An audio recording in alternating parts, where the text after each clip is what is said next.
Hey everybody, it's GauntletX and welcome back to some Kaldheim on Magic Arena. Today we'll be playing my very first sealed event. I've got a couple requests for this, so we'll be hopping in and seeing what we open here.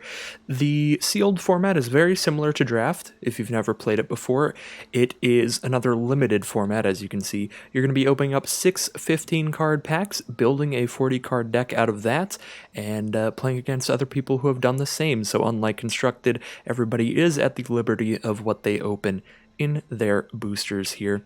And unlike draft, this format is much more about seeing what the best kind of cards you opened are and trying to find the best deck out of your pile of cards than trying to see what's open and see what other people are drafting, anything like that. It's a very solitaire kind of deck building experience. So when you start your sealed event, you do get to see your 6 rares at first, which is important to look at. So we will look at these before we look at the rest of our pool, because in sealed, bomb rares, like really powerful rares and effects, are even more important than they are in draft. In draft, a lot of times you can end up with decks that don't even have any bombs in there that are just very synergistic or very efficient and quick. In sealed, it's a lot harder because the packs are completely random. It's very hard to just end up with a deck that has, a million 1 and 2 mana cards where you're just curving out aggressively every time. So sealed does tend to be slower, more splashing going on in sealed, more just playing the most powerful cards in the format. So we do have some pretty powerful rares here. To start off, we have Cosima, God of the Voyage. This card is really slow. I have not liked this in draft for that reason, but it's probably pretty solid in sealed. 3 mana for a 2/4 on the first half. You can exile her in your upkeep, and then every time you landfall, whenever your lands enter the battlefield, you put a counter on her, and by the time you choose to put her back on the field, you are drawing a number of cards and putting a number of +1/+1 counters on her equal to the amount of lands you've played in the meantime. So if you play her turn 3, exile her turn 4, play your land for turn, and maybe bring her back 4 turns from then, and potentially you're drawing 4 cards and she's like a 6/8, which is really big and really hard to deal with. That being said, you did have to spend a ton of time doing that, and you dumped 3 mana into it and didn't keep a creature on the board in the meantime. So definitely a very slow card, but a powerful one nonetheless. On the second half, the Omen Keel, 2 mana for a 3/3 that crews for only 1. The fact that both of these are on the same card is pretty solid because the Omen Keel is actually a much quicker card. Crew 1 is just really easy to trigger. You should be able to crew this with basically any creature in the format. And yeah, it's just a 3/3. If it hits your opponents, you exile that many cards from the top of their library, so ideally 3 cards as it is a 3/3, and you can play lands from those as long as they remain exiled. So the fact that you have both these on one card makes this really solid. But generally, I think the Omen Keel would probably get cast more in draft, but Cosima herself might be the more frequent play in sealed here.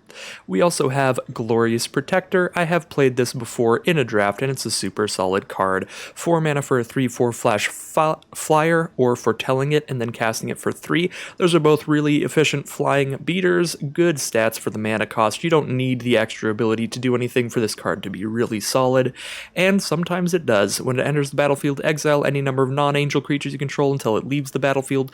So basically, because this has flash, you can cast this in response to your opponents using a removal spell or a combat trick or something to kill one of your other creatures, and then you can just tuck that creature underneath Glorious Protector instead, so that when they inevitably use a removal spell to kill your 3/4 flyer, you're still getting a creature back out of it. So this card is quite solid as well. Yorn, God of Winter. This is probably not going to be played in our sealed deck, but we'll have to see what we've opened in our commons and uncommons. This one is a very heavy, synergistic kind of themed kind of card. We need a lot of snow for this to do stuff. 3 mana, 3/3, untap all our snow permanents when it attacks. I guess Yorn does untap itself, so a 3 mana, 3/3 vigilance. And then the flip side is a blue, black, and 1 artifact.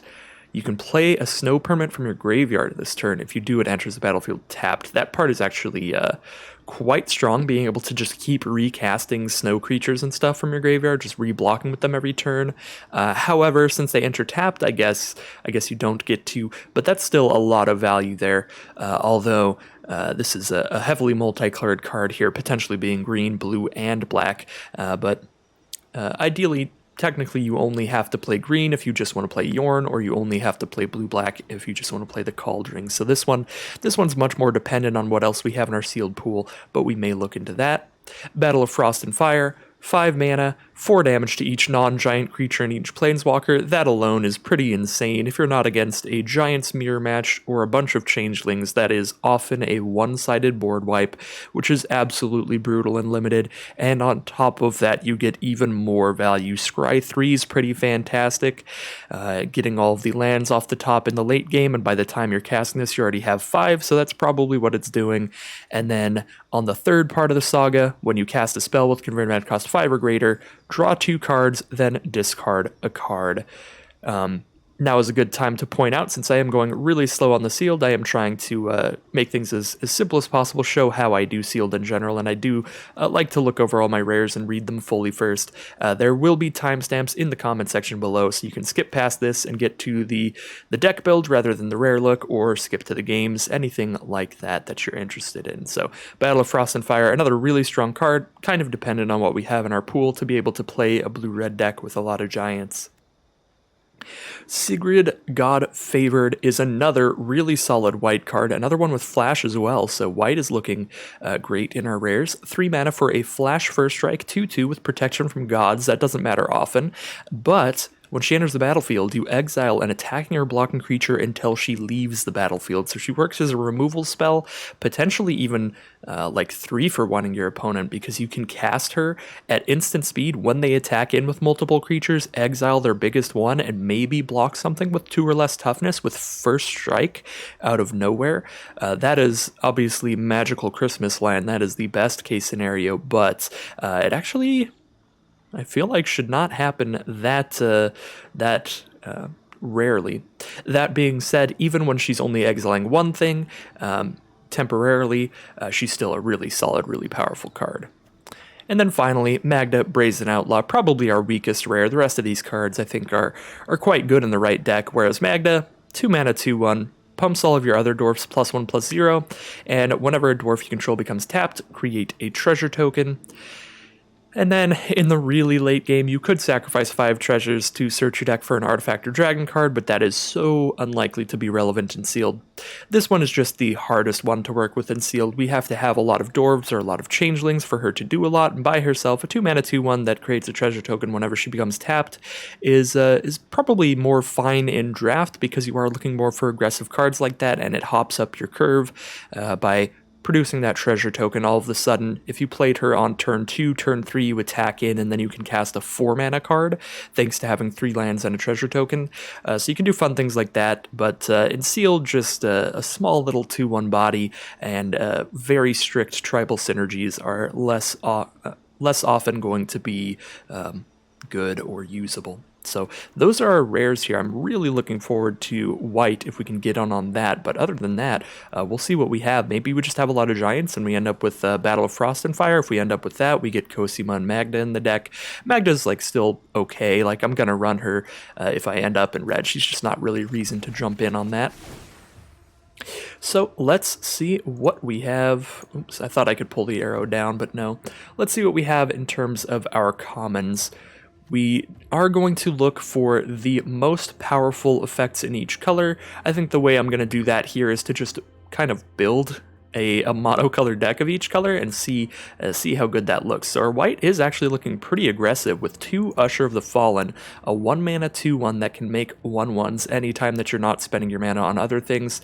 Card's not as impressive as it looks. You're not often wanting to dump the 2 mana into this in the early game because you'd rather play bigger creatures, but I feel in sealed sometimes the curves are more awkward. You're just going to get more opportunities to do that. And it can attack into anything with at least with 2 or less toughness and still boast there and trade up profitably. The only problem is when your opponent plays a 2/3 or a 2/4 or anything like that. And we've got solid removal. A couple iron verdicts aren't as good as bound in gold, but they're solid removal nonetheless. Bound in gold is just fantastic. Being able to enchant any permanent is actually really relevant in this format.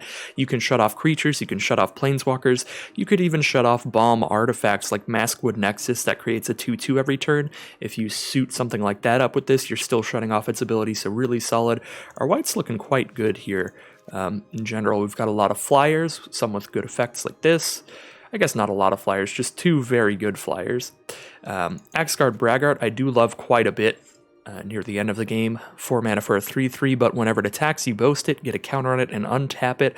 That is a 4/4 beater the first time you attack with it. If we have any sagas in multicolored, Master Scald's going to be solid, and Divine Gambit is actually fine really late in the game to kill one of your opponent's bombs when they only have like 1 or 2 cards in hand, because there's almost no way that they're replacing it that late in the game. That being said, Divine Gambit is not a card you can cast until like turn 6, because then you're always open to just exiling their 3/3 flyer, and all of a sudden, bam, there's their 6/6 mythic rare flyer bomb for free. So very risky card in their early game, but in the late game, it's fine removal. I'll even toss it in here.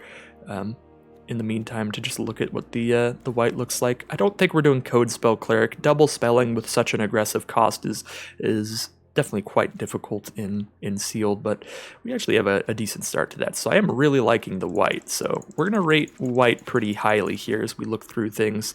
I guess another easy way to do this would be to see if we have any multicolored sagas that would lead us to any multicolored thing. I don't think Invasion of the Giants is that powerful, so that doesn't really push us into blue-red anymore than we already were with Battle of Frost and Fire, but we do have Battle of Frost and Fire, Surtland Frostpire, and Invasion of the Giants, so that's kind of cool. Invasion of the Giants, just scry 2 and draw a card is basically all it does. I mean, you chip away your opponent for a couple damage and maybe cast a giant for cheap, but the only thing it definitely does is scry 2, draw a card. Narfi's actually really solid in blue-black, and that would go with Yorn. We have a Runed Crown. If any of our colors end up with any runes, we could run that in the deck. Playing this as a 3-mana equipment, slapping a rune onto it to draw a card, and all of a sudden this gives like +2/+1 and haste instead of just +1/+1. So that's pretty cool. Yeah. Alright, so we've seen what our multicolor is pushing us towards. We've got basically just as many reasons to be in the colors that we were already looking towards. Like we're looking towards blue-red for Giants with Battle Frost and Pyre, looking towards blue-black for Snow with Narfi and our God. So let's go back to our individual colors, see how powerful they are. Bind the Monster's definitely getting in here. Frost Augur, if we do end up in blue-black Snow. I did get a Snow Island as well. Glimpse the Cosmos is really solid with any changelings. You can cast this from your grave with a giant on the field, so it's obviously solid with giants as well. Icebind Pillar is incredibly good with enough snow sources. Tap an artifact or creature for 1 mana. It's an icy manipulator type effect that just harasses your opponent and slows them down. Behold the Multiverse is a fantastic draw spell. Augury Raven, giving us that flying. We can even cast in the early game with Foretell. Definitely playing our rare Cosima. Frostpeak Yeti's probably pretty solid and sealed. There will be a lot of board stalls generally, where there's just a lot of stuff cluttering up the board, so being able to be unblockable is pretty relevant. So I like that there. And Depart the Realm seems okay. Disdainful Stroke seems okay. Sealed decks are going to be running just tons of bombs generally, so being able to counter something is pretty solid there. Not in love with strategic planning though, so I think I'm just going to leave that aside for now. Yeah, blue looks pretty solid. Frost Augur doesn't actually look that good in the blue, but maybe we have a lot of black snow stuff. It doesn't look like it. No snow swamps. No snow swamps. We just have 2 Grim Jogger and a Hailstorm Valkyrie. Yeah, I'm not loving our black for snow, but our green snow actually looks pretty solid. 2 snow-covered forests, Sculptor of Winter, Spirit of the Alderguard, Yorn, and Cauldring. So maybe the full Sultai snow. We do have the green-blue snow duel as well for green-blue snow. So our black doesn't look that good, but let's take a look at it here. So far, I think our white is really exciting. Our blue's pretty solid, and we'll see what the black looks like. No Dogged Pursuit here. Hailstorm Valkyrie is just not going to work out. I mean, a 4 mana for a 2/2 flyer, maybe, but I probably don't want that. Skull Raid's probably solid and sealed. Again, it's going to be a slower format in general, so you can use this to get rid of the cards that your opponent's holding on to in the late game pretty frequently. Yeah, I don't really like our black that much. It seems like just a bunch of mediocre creatures, nothing really exciting pushing us in here. No removal really except way down, which is situational removal at best. I mean, it can't kill 4 toughness things, so it can't kill like Berg Striders, big old giants from the blue-red decks, Craven Hulks in red. And we can't even use this in the early game to clear out like a 2/2 blocker because we have to wait until we've traded off a creature or milled ourselves with something. So yeah, our 1 black removal spell's not very good, and most of our black creatures are pretty mediocre filler type stuff, so black would really just be a splash or a support color if we do try to do Sultai here, so I do not think we're going to be playing like a 2-color black deck. In sealed, what you are really looking for are balmy, splashy effects, like big, powerful effects, and removal spells. Those are the 2 best cards to look for in sealed, but you also still want to keep an eye on your curve and make sure you've got like a lot of just okay filler creatures in there too, so you can just block a lot. Ooh, I do actually like a lot of our red cards, although we don't have a ton of them.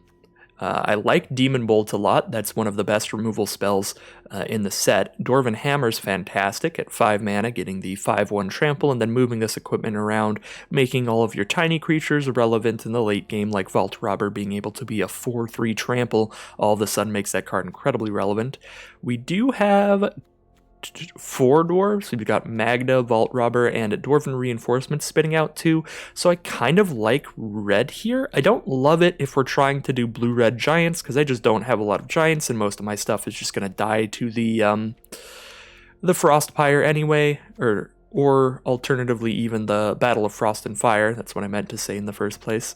So I don't think our blue-red would work too well for giants, but we could still be blue-red and try to be more controlling, drawing a lot of cards, and just use these as wrath effects. Sure, they're not going to be one-sided wraths anymore. They are going to clear out our creatures too, but when you have the wrath effect in your hand, you know how to play around it. You can just choose not to play your creatures or try to trade off like poorly to get the board clear, and then just clear out the last stuff with this. So we could do red-blue with some wraths at the top end, but doesn't look that exciting. With our red here, with stuff like Demon Bolt and Dwarven Hammer, I'm actually really excited to see maybe what a red-white aggro deck would look like here, and maybe we could even run Code Spell Cleric at this point in the red-white, because we have so many 1-mana cards.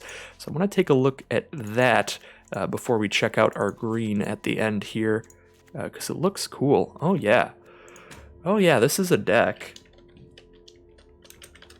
Go for an aggro Boros strategy with some really solid bombs. Maybe we cut Shackles of Treachery here. That seems a little all in. And then that's a 40 card red-white deck here. If we're foretelling this, we get to cast it for 4, so we'll put it there. I am liking how the Boros just aggro looks. That being said, we don't have a ton of bombs there, although Sigrid is pretty fantastic, and Glorious Protector is pretty solid. Yeah, red-white looks pretty good, but let's take a look at green, maybe take a look at how good our snow deck would look. It would definitely be green-blue splashing black, so we'll take a look at that and then decide between those 2 decks what looks the most powerful to us. So we get 2 snow-covered forests in green. We get Yorn, Sculptor of Winter, Spirit of the Alderguard, and Struggle for Skemfar for removal, +1/+1 counter, and fight a creature our opponent controls.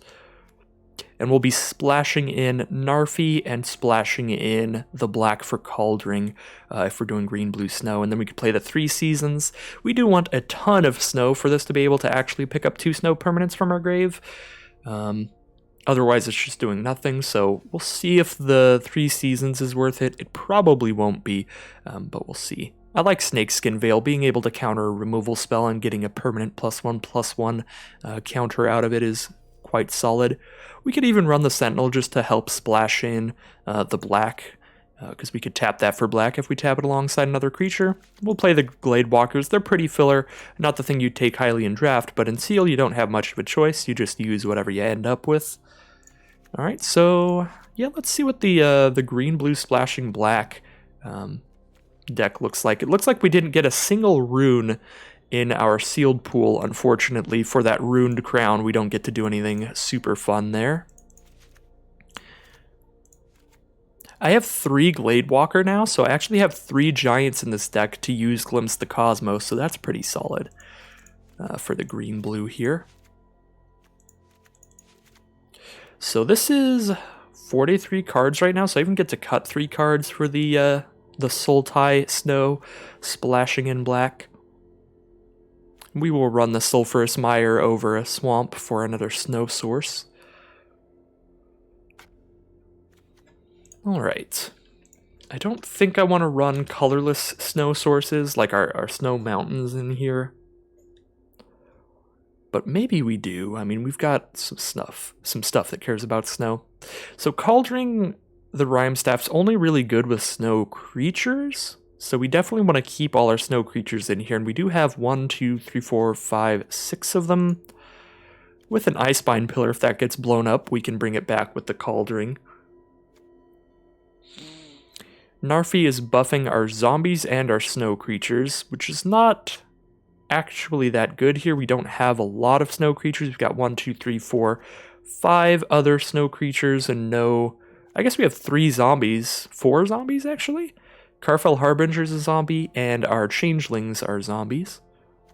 Yeah, no, Narfi's probably pretty solid in here. The strongest thing that Narfi can do is come back from the graveyard for 3 over and over again. Just the resilience of this card is really solid. We do have 5 snow sources in here, so hopefully we can do that relatively frequently. We've got the Spirit of the Alderguard to grab a snowland. When we play that, we've got Sculptor Winter to untap one of our snow sources, so we only need 2 out when we have Narfi, and we'll be able to use that. And we've also got Behold the Multiverse to try to scry into them, Glimpse the Cosmos to draw into them. Maybe with a very restrictive snow cost like Narfi, we're even prone to maybe throwing those snow mountains in, but I think when we're already splashing a color here, we don't want to make our mana base that risky and that difficult for this deck.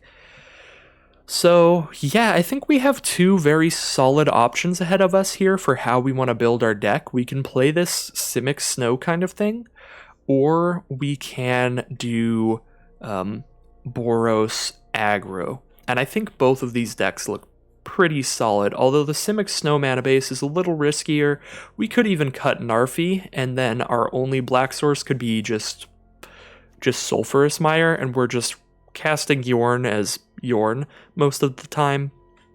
And then the rare occasions when we either draw our Sulphurous Mire or draw it with our Spirit of the Alderguard, we can cast Cauldring.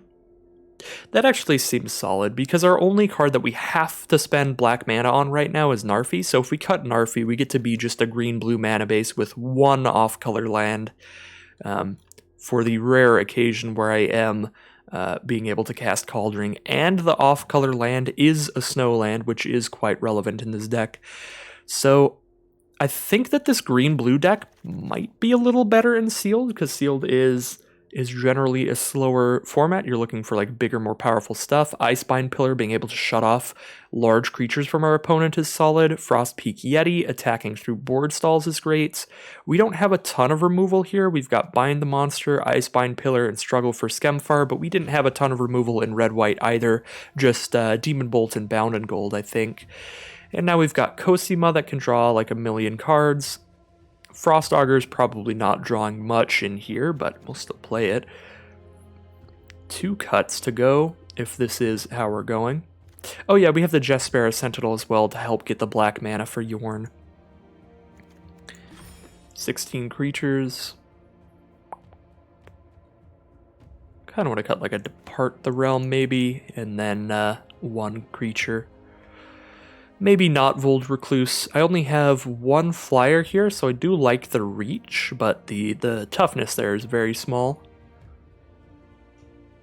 Maybe one of the Glade Walkers or the Harbinger. Sure, we're not using the Harbinger's ability that often, but it's still a 2-mana 1/3. It's just a good blocker. Yeah, I guess we can cut the Harbinger now, especially since we don't have anything that cares about the zombies. So another thing I like to do in sealed is at the end here, once I've got one of my decks build, I like to save this one and then look at the other one, so that I can kind of look at both of the decks side by side for a bit. So I am going to save this Sultai Snow build. We'll get our mana correct first. 12 green and 11 blue. Right now we have 6, 7, 8 green sources and 7 blue sources. We've got one more green source than blue source, and I can't really change that around unless I cut a mire, so I think that seems solid. Yeah, this seems like a solid just Sultai Snow deck for sealed. So I'll save that, and then we'll go back to the deck build and look at Boros one last time. If we want to move into Boros, then we simply build the deck and then save it when we leave. And if we build Boros and then decide, nah, Sultai was probably better, we can just exit the deck builder without saving, and our deck is ready.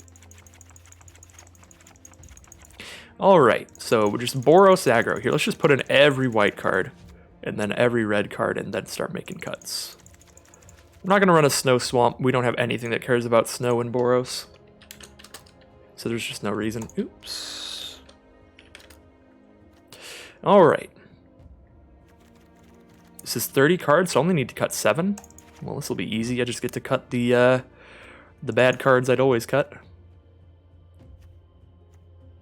Vault Rubber's not great, but it is a dwarf, which could be relevant.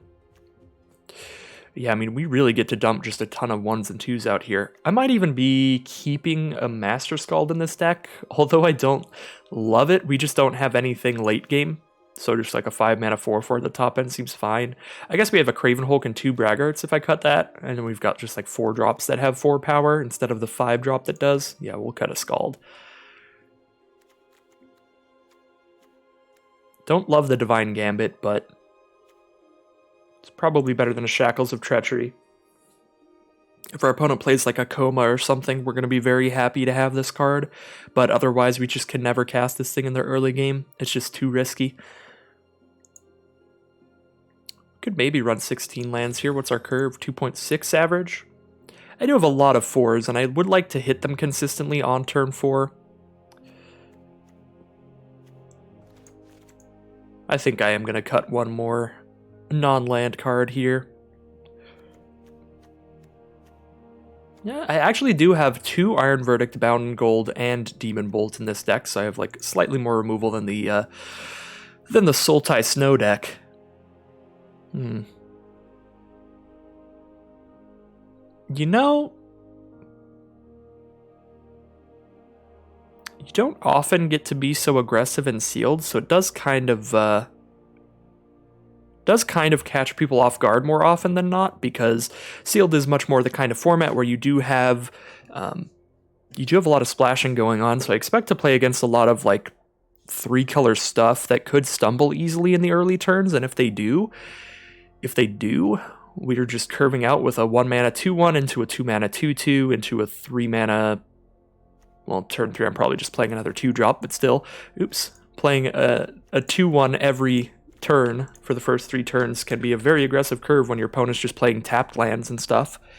And I think that our Sultai Snow deck, sure, it had like some decent stuff to play late game, but it didn't have any like massively explosive bombs. So I think that when we get in any matchup where we're playing against a similar deck to ours, where we're playing a slower, more grindy game, our opponent is very likely to just have a stronger bomb in their sealed pool and just demolish us with it, like a Maskwood Nexus or something like that gives them value over every turn, or a Cosmos Elixir. Maskwood Nexus is a 4-mana artifact for 3 mana. They tap it and make a 2/2 every single turn, so they're just spitting out 2/2s every turn if the game gets grindy, and Cosmos Elixir allows them to draw a card every turn if the game gets grindy, or gain 2 life if they're low on life. So I think there's just a lot of ways that other Sultai or other splashy slower decks can beat our slower deck. So I think this deck has a better matchup against those, but I do think our Sultai Snow deck would probably still have like a decent matchup against most regular kind of mid-range things. But I think I am leaning towards the Boros aggro deck here. I also just love aggro in general. I love playing dudes and attacking very quickly, getting out on the ground running, and trying to beat my opponents before they really stabilize and start doing whatever bomby late game stuff they're trying to get to. So I'm probably just going to run this as is, maybe cut one card, maybe cut Divine Gambit here.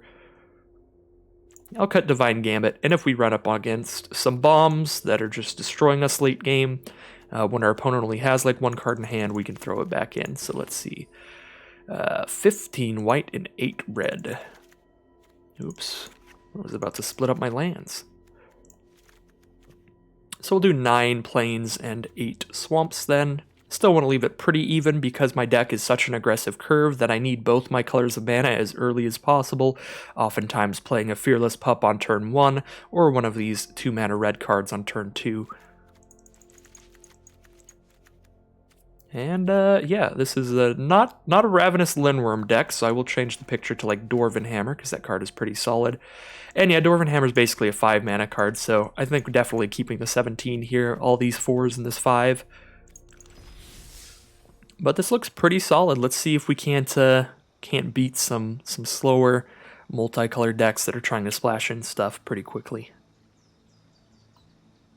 So yeah, the main thing that pushed me into this Boros aggro deck over our Sultai deck is this deck still has moderately bomby cards like Sigrid and our 3/4 flyer, and Magda's not really bomby.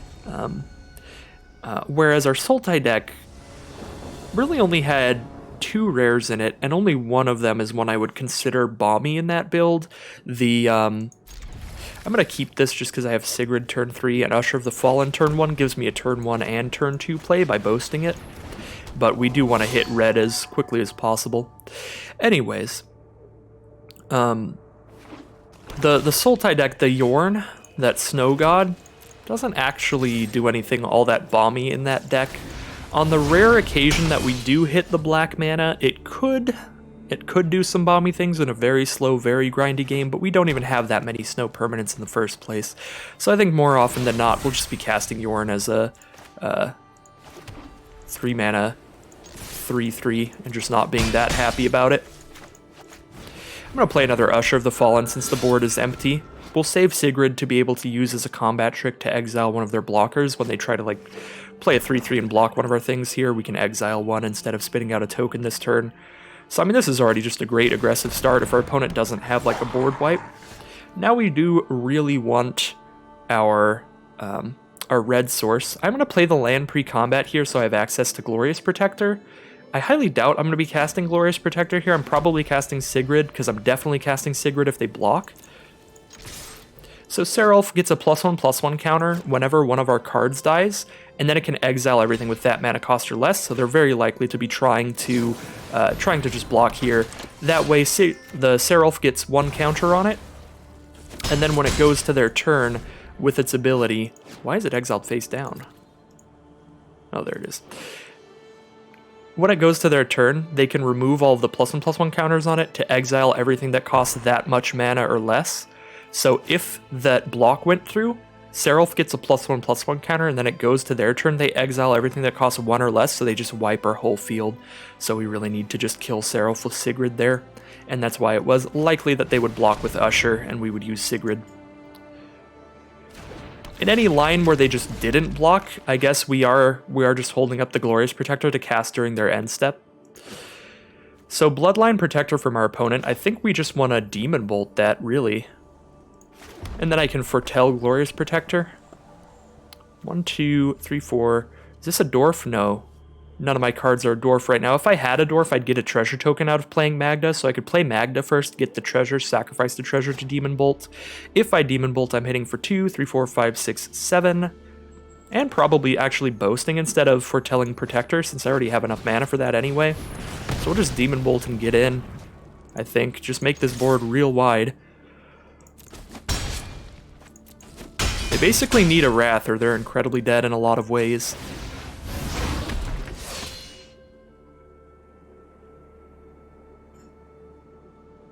Foretelling Glorious Protector would allow me to cast it for only 3 mana next turn, which would mean I could cast Glorious Protector and Magda next turn. But when they're only at 5 life, I think spreading out with the tokens is super fine. Alright, and that is the concession, so a really nice start from the Boros aggro. It did basically what we wanted it to do with the slower kind of sealed decks. If you can get out with a turn 1, 2-1, especially one that can spit out 1-1 tokens, you can really just take over the board before your opponent can do anything. Drawing that red source when we did was very important. I guess they only had a 2-2 blocker, so we'd still be trading into that. We wouldn't exactly be... we wouldn't be walled off by it. It wouldn't just be eating our creatures without dying, but the Demon Bolt to get in for the damage was still super solid. It's a really great aggressive start from our Boros opener here. See how we do in our next round. I actually don't know how the prize support is in sealed because I don't generally play sealed. So I'll go ahead and check after this. Maybe I can check right now, we'll see. Ooh, I can. So it looks like the sealed prize support, I don't have any Bluetooth stuff, so I don't know what is going on with the server. Literally every other game I play, I have like 30 ping. Let's see. How many gems do we need?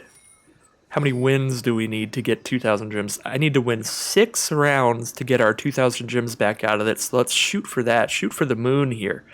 Let's go to 6 wins or more. That would be fantastic. I am really looking to get my gems back out of these events at this point. I'm quite low on gems right now. We'll see how well this rolls.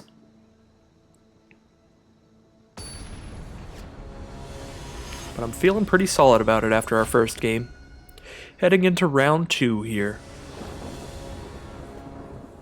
Ooh, it's basically the same hand.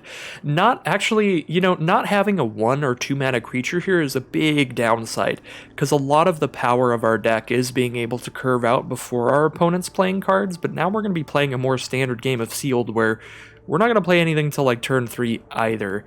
Our opponent is going first though, so we're on the draw. We have both of our colors. We could always draw into a 1 or 2 mana card and have a good time here. Our opponent has mulliganed at least once. I think maybe twice. That would be pretty good for us as well, although quite unfortunate if you're just trying to get into as good and as fair of a game of Magic as possible. Because they're on the play as well, so they're basically down 2 cards, and we did immediately draw the 1 mana Fearless Pup to get a creature on this board, turn 1, never punished. Glimpse the Cosmos from our opponent.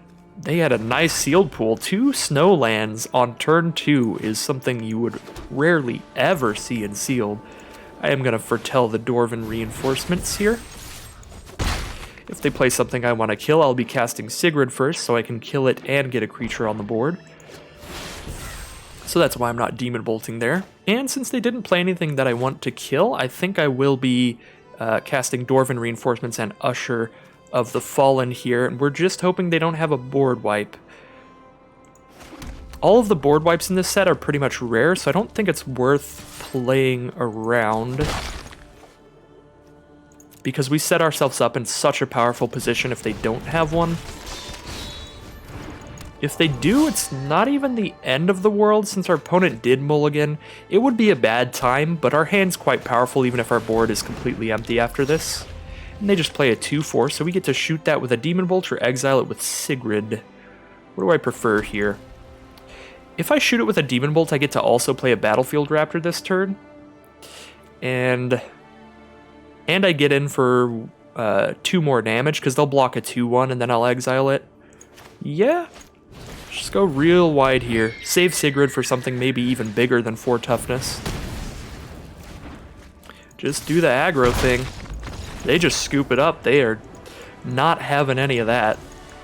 They thought this was sealed, and I brought an aggressive style strategy, primarily played a draft, and they mulliganed. So, pretty bad time for our opponent. They are going to scoop a little preemptively there. But I guess that's super fair. If they don't have a Wrath in their deck, that's pretty much just game at that point. But if they did, they could try to hold out, maybe draw into it. Something like Crippling Blight. So our deck is working out quite solidly so far. As you could see, we really just had a lot of 1 mana and 2 mana creatures to make this kind of aggressive start possible with several removal spells. You are kind of at the mercy of what you open and sealed, and we are lucky to have opened into a potentially powerful aggressive strategy. This is an awkward hand with only one creature in it, but it does have the turn 1 Usher of the Fallen. We've got a Wings of the Cosmos that might even be able to save it in combat. And if our hand is only going to have one creature, it might as well be the creature that can spit out more, so that we can still establish a weak presence on the board, but a presence nonetheless. You know, 1/1s are not very impressive, but they're much better than if this hand just had, you know, the 2 mana 2/2 lifelinker, because then we just have one creature on the board slapping them over and over. Now we can potentially get a lot. Our opponent did mulligan as well, and they are on the play, so they are down a couple cards here. We'll start up with Usher the Fallen, but against a red deck, I would expect a lot of ways to be able to deal with this. Even in sealed, there are just enough common removal spells in red that I don't expect our Usher of the Fallen to last too long. They could have Demon Bolt at 3 mana, they could have Squash at 5 mana, they could have Frostbite at 1 mana. If they had Frostbite, it would have already been cast here, though. So now I could foretell Glorious Protector to play a 3/4 Flash Flyer next turn, and I kind of like that more than a 1/1 here. Yeah, it's a little weird, because if I do that, then I'm not playing any 1/1s for a while. I'm not making a 1/1 this turn, I'm not making a 1/1 next turn. Yeah, we'll foretell a card rather than play the token here. I think getting a 3/4 flyer on the board turn 3 is just a better aggressive start than spitting out a couple more 1/1s. Our opponent does play a Vault Robber, so I can kill that with Wings of the Cosmos. Or I could, and then I can Code Spell Cleric afterwards, I guess? I guess they could crew their boat, but since I get +3 toughness, I could kill the boat as well. I would rather kill than get flying. I can get flying if I do it pre-combat, but then I'm just doing 3 damage. I'm not killing any of their cards on board, and I really want to try to clear out their creatures, I think. So we'll eat that Vault Robber. Then I either get to make a 1/1 token, or I get to make a Code Spell Cleric and put a permanent counter on something. Actually, I think in this position, I'm going to make a 1/1 token because it adds just as much damage to my board. It adds 1 more damage, and I have enough mana to next turn play the 3 mana Glorious Protector and the 1 mana Cleric, and I can double spell next turn instead. So I still get my Code Spell Cleric value next turn, whereas I won't be able to cast Protector and Boast with Usher of the Fallen because I'll only have 1 mana up after I cast Protector. Would be having to main phase the Protector to put a counter on something, so it's really not ideal in that sense, because it does have a very good like surprise effect of being able to exile my stuff to save it from removal and things like that. But I think it's fine. If I'm playing Code Spell Cleric here, do I even want to put a counter on the Protector instead of the Usher? Probably. I don't think I'm playing Code Spell Cleric pre-combat here. I guess I could to put a counter on my 1/1 Human Warrior so that can trade up into that, but if they just block the 1/1, then I'm just spitting out another one, I guess. So they probably aren't blocking the 1/1, they're probably trying to just get the Usher off the board. They do have the Longboat to worry about, so I guess we can't attack into that. Can't attack into that unless I put a counter on the Usher, but if I put a counter on the Usher, it still only has 2 toughness. Yeah, this is actually not awesome here. I guess I'm playing Glorious Protector and Code Spell Cleric. Just making a big old flyer. Because that 3/3 blocker on the ground is going to be quite annoying, and our Iron Verdict can only kill tapped creatures, so they can block all day long.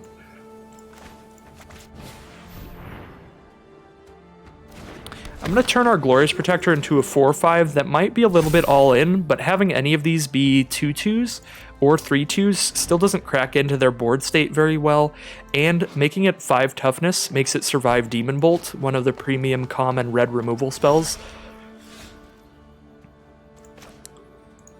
And now we're just attacking for 4 a turn, I guess. Would love to be able to attack with my ground creatures, but I am going to have to I am going to have to draw into a less situational removal spell than the Iron Verdict to do that. This is why Iron Verdict is the weakest removal spell in our deck. It just doesn't work very well in aggro, but it's still better than the other cards that we would have had in like our sideboard. Against red-green, they're not going to have a board wipe unless they surprise us by just like playing an island out of nowhere and dropping the Battle of the Frost Giants. So I think we can just go as wide as we want here. That way, eventually, they only have one blocker a turn. They are either blocking with Gladewalker or the Longboat. Sure, they get to eat our best creature. They get to eat Magda or Usher the Fallen, but if we attack with all our ground creatures, we are squeezing in for 1, 2, 3, 4 at least. So going wide is relevant here, and Immerstrom Raider's a good draw because we get to go wide and draw another card now.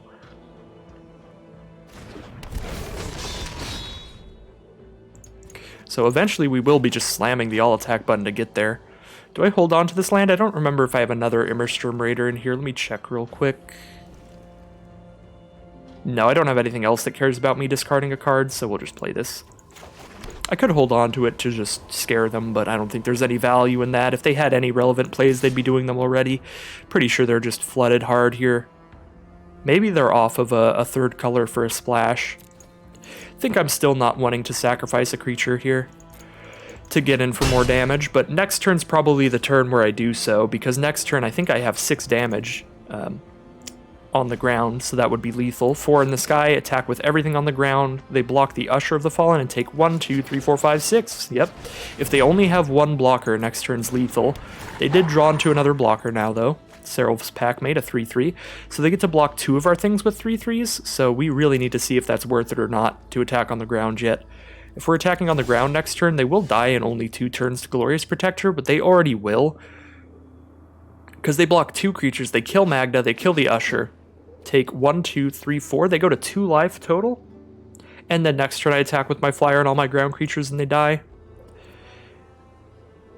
They're already going to die on the ground next turn, so I think I'm just attacking with the flyer. Because they attack with the flyer, they're down to 6. Next turn I only have to squeeze through 2 additional damage on the ground to kill them. And I'll have 6 creatures to do so. So I literally just need to get in with any 2 creatures. And they're dead next turn if they can't kill my flyer. My Glorious Protector is also out of range of Struggle for Skemfar. +1/+1 and have one of your creatures fight it. Yep, there's the concession. I do have lethal on board next turn if they can't make a lot of ground blockers. So 3-0 here. With the Boros, good stuff. Red-white, good stuff.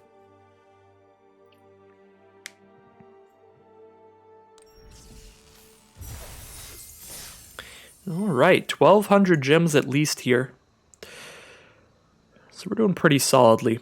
I think Sealed's a pretty great format for when you're new to the set, because you have infinite time to just deck build with your stack of cards, and you're not pressured into like making the right picks during draft. It's all just finding what's good in what you opened, so it's definitely a lot less stressful.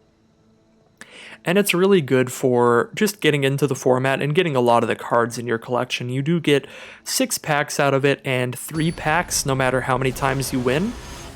So if you're just trying to get packs, Sealed's pretty solid for that as well.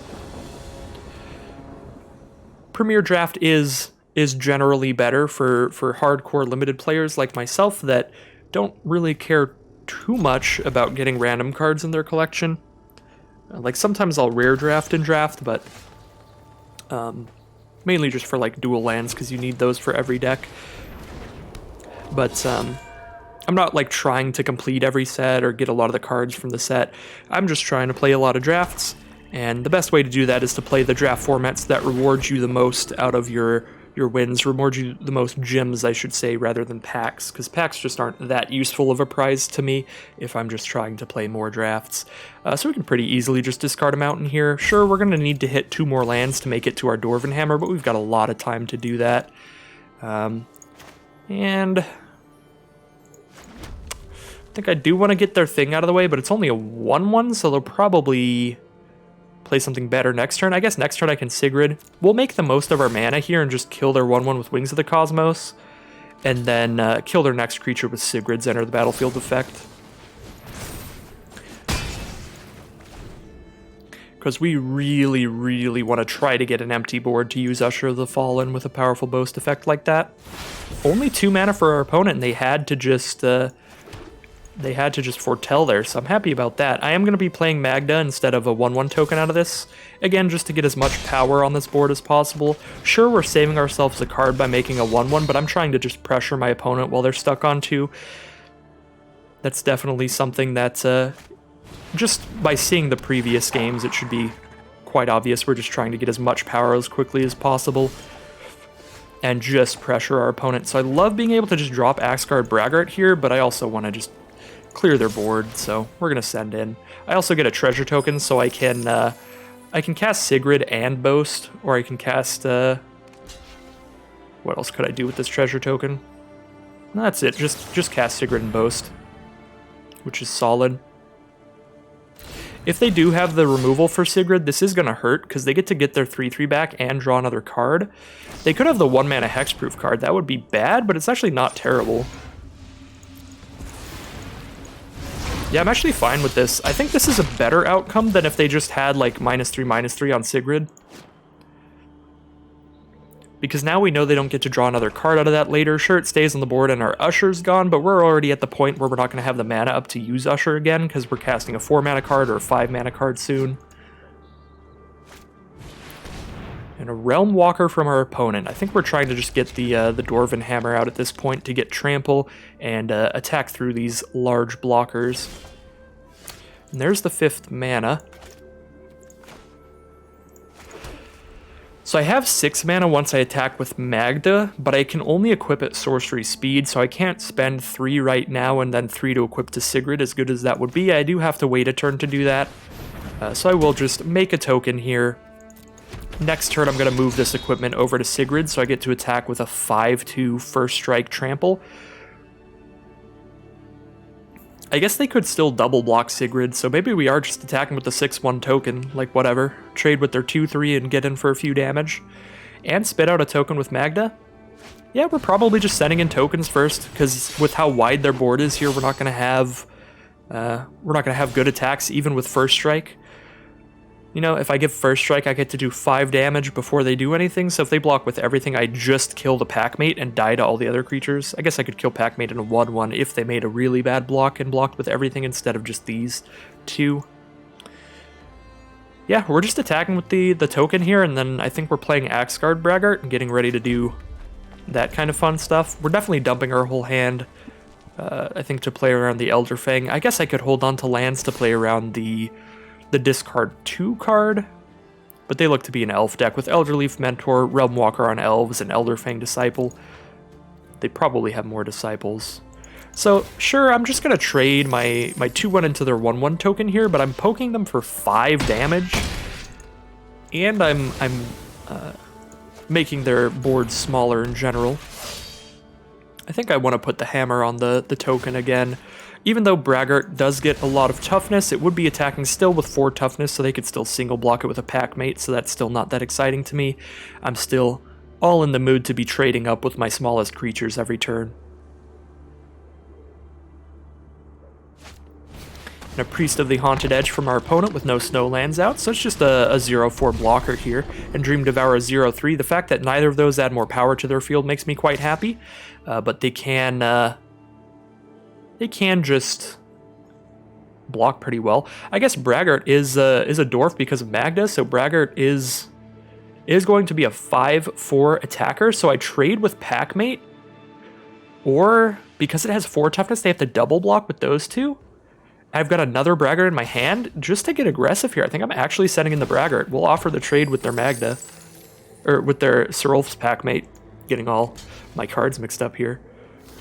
Oh, we're trading with the Elderleaf Mentor as well? Alright, we are really clearing the board out. I don't even have to spend the 2 here, and the Braggart doesn't have Trample or anything, so might as well not, just cause. I don't know, there's like no reason not to. Oh, I guess I get to move the equipment around if I don't. Yeah, that would be a reason not to. It depends on what I draw this turn. If I draw something that costs more than 3 mana, I get punished here, but my deck is pretty low curve, so I probably don't get punished. But yeah, that was objectively the wrong play. There was no reason to boast. No reason to brag about it. That was just rude. Well, Priest of the Haunted Edge has hit a Stoneforest, so they can trade their 0/4 for my 2/1. Seems fine. It is giving a +1 power to all my dwarves, so it could be relevant. Just drawn to a Kennel Master. I'm not blocking anything in the world here if they're attacking. I doubt they are. We're just like, okay, hit me for 4, I'm at 20. My life total is very relevant this game. It's all going to be about if I can crack through their board or not.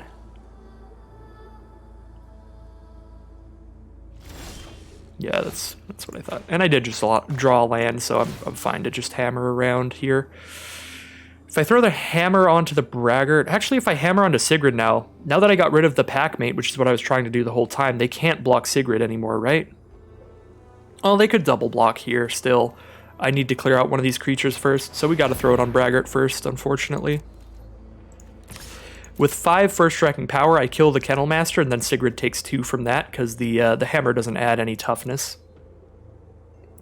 So we still need to clear Kennel Master, but after that, Sigrid has free reign. Of course, if they have another removal spell, that'll be bad. Then we're in a top deck war where I have already hit more lands than my opponent. They only have 5, I have 7. So if we get into a top deck war, we're not likely to have a good time. I am holding on to this land now in case they draw the somebody discards 2 card, because that allows them to draw a card for each card I didn't discard. So right now I would discard 1 and they draw 1. So they are foretelling with Dream Devourer. That could be any card in the game because of Dream Devourer's effect, any non-land card. But they can't cast it until next turn because they foretold here. So maybe they're trying to do that because they were hovering over that, so that would be awkward if that was the plan. Yeah, they only have 5 toughness out, which means Dwarven Hammer does the thing. I kind of want to hold on to Code Spell Cleric, because if I double spell with that, I'm getting a +1/+1 counter, which is a lot better than just putting a 1/1 on this board. But with Dwarven Hammer out, even a 1/1 is a relevant threat, because it's a 4/1 with the hammer. So maybe I do play it just so I have the potential of attacking with it next turn. With First Strike, they don't have any good blocks. They're also down to 6. So with Trample as well, this will be very, very rough. The Dwarven Hammer is just a very solid card here. They're going to go to 1. So they must have like a removal spell in hand. That makes me want to just drop down the Code Spell Cleric, because I think if they block like that, or if they just don't block there, maybe they're planning on just killing Sigrid next turn.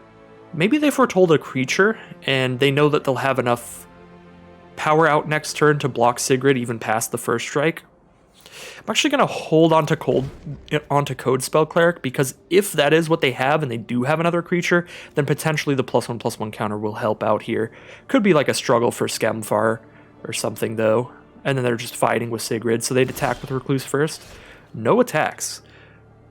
I didn't even draw a second spell for Code Spell Cleric anyway, but Code Spell Cleric wouldn't change anything on the board right now. We would still just attack with Sigrid and leave Code Spell Cleric back. So it's alright that we didn't cast it there. We didn't get punished for that or anything. They are just trying to stop damage now, it looks like. They're at 1 life, so they have to block with at least 4 toughness. Block with both of those. I would kill both. We'll see. No effects. Alright. Sigrid really just putting in work. Am I at the point where I want to be able to... Yeah. Now, Code Spell Cleric makes it so I win, even if they removal spell here. If they don't have a creature. If they just go removal spell on Sigrid, now I get to equip Code Spell Cleric, and I have a 4/1 Trampler against their 3 toughness creature, which means I trample in for the final 1 damage anyway. So now they need a removal spell and a blocker, or just 1 really good blocker. But 1 removal spell does not do it anymore. If it's Struggle for Skemfar, actually it still wouldn't, because they'd have to fight, so the Realmwalker would die. Yeah, so now they just don't have blocks. Wait, what? It's every creature type. Oh my god, it has every creature type, and Sigrid has protection from god creatures, which means Sigrid has protection from changelings. I didn't even know that the whole time. They couldn't have blocked with Realmwalker that whole game because it's a god. That's such like a neat little interaction that I had no idea about. our opponent was going to lose that game anyway, because for 2 mana, what's the best thing they could have there? Unless they had another removal spell, they were going to lose, because at 2 mana, they couldn't play any creature with more than 4 toughness in green-black. They could play like a Serulf's Packmate if that's what they foretold, but then I still get to trample over 4 power into a 3 toughness creature for the final 1 damage, so that is like painful for my opponent to see that struggle happen, but they were probably still dead. Maybe they had a way down and just did have the double removal spell. Yeah, that was a really interesting interaction. Definitely important to keep in mind now. If our opponents have any changeling creatures, there are a lot in the set. They just can't block Sigrid with those. They can't block with Mistwalker. They can't block with Realm Walker. Just all the walkers. No walkers are blocking Sigrid. Awkward, slow curve here, but we have both our colors. And we have powerful late game plays. We get to drop down Glorious Protector turn 3, so it's not that slow. Our opponent is also on the play again, so we will be drawing more cards before we have to cast anything, so maybe we do draw like a turn 2 play or something like that. If we don't, we're obviously foretelling our Glorious Protector to play it on turn 3.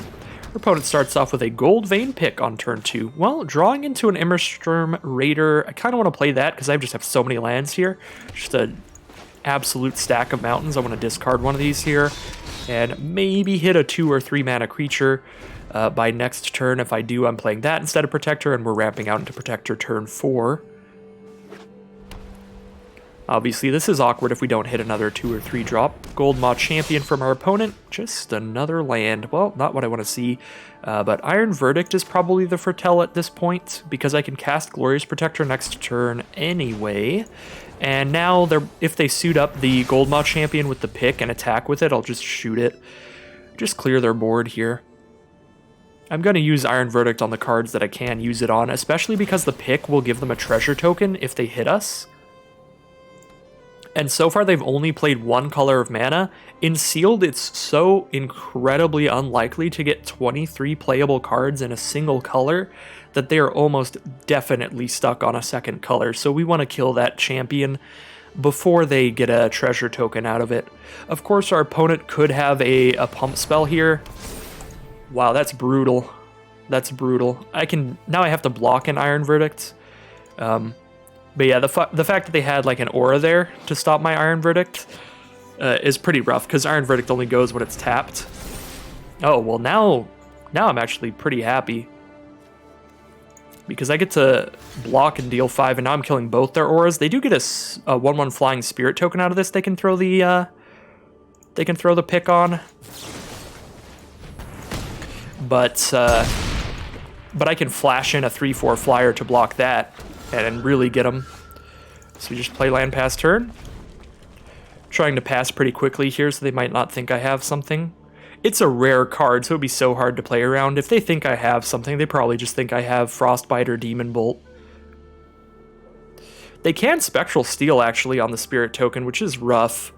Yeah, we might actually not even be able to block here if they do that. It all depends on what they choose to do. Sure. Yeah, this is bad.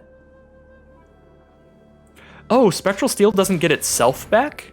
Exile it to return another one. Oh, okay. So they just pump up to 3 here. And then they get another flyer. Oh yeah, we're still fine then. I misread Spectral Steel. I thought it got itself back. If they got +2/+2 here, they'd be attacking with 4 power and I'd be pretty hosed. But no, Glorious Protector is still just going to be awesome. Kill their flyer. They do replace it with another spirit thanks to that that thingamadooter. I think I prefer a Braggart on this board than the Hammer, because they've got a 1/1 token to block with. I'm not attacking in because I still want to cut them off of their Gold Vein pick. The second they play a second color of mana, if they play like a Swamp or a Mountain or anything like that, I'm just going to start attacking with Protector. But I mean, I would be incredibly surprised if Yoshi's just playing a mono white deck here. So I think that cutting them off of their treasure tokens is important. Master Scald, all right, that'll bring back a Valor of the Worthy to throw on the flyer again, I guess. I'm gonna attack with the Braggart here. It's basically, ooh, with Bound and Gold, I get to attack with it and not lose a creature. Yeah. Axgard Braggart attacks with basically Vigilance, so even if I didn't have Bound and Gold, I'd attack in. It would be attacking as a 4/4 Vigilance, so I could block the Scald if they do anything weird. Still not playing Dwarven Hammer, because Bound and Gold makes it so Braggart is just going to start doing stuff here. So we just hold back and start slapping them with a Braggart. They're down to 16 now.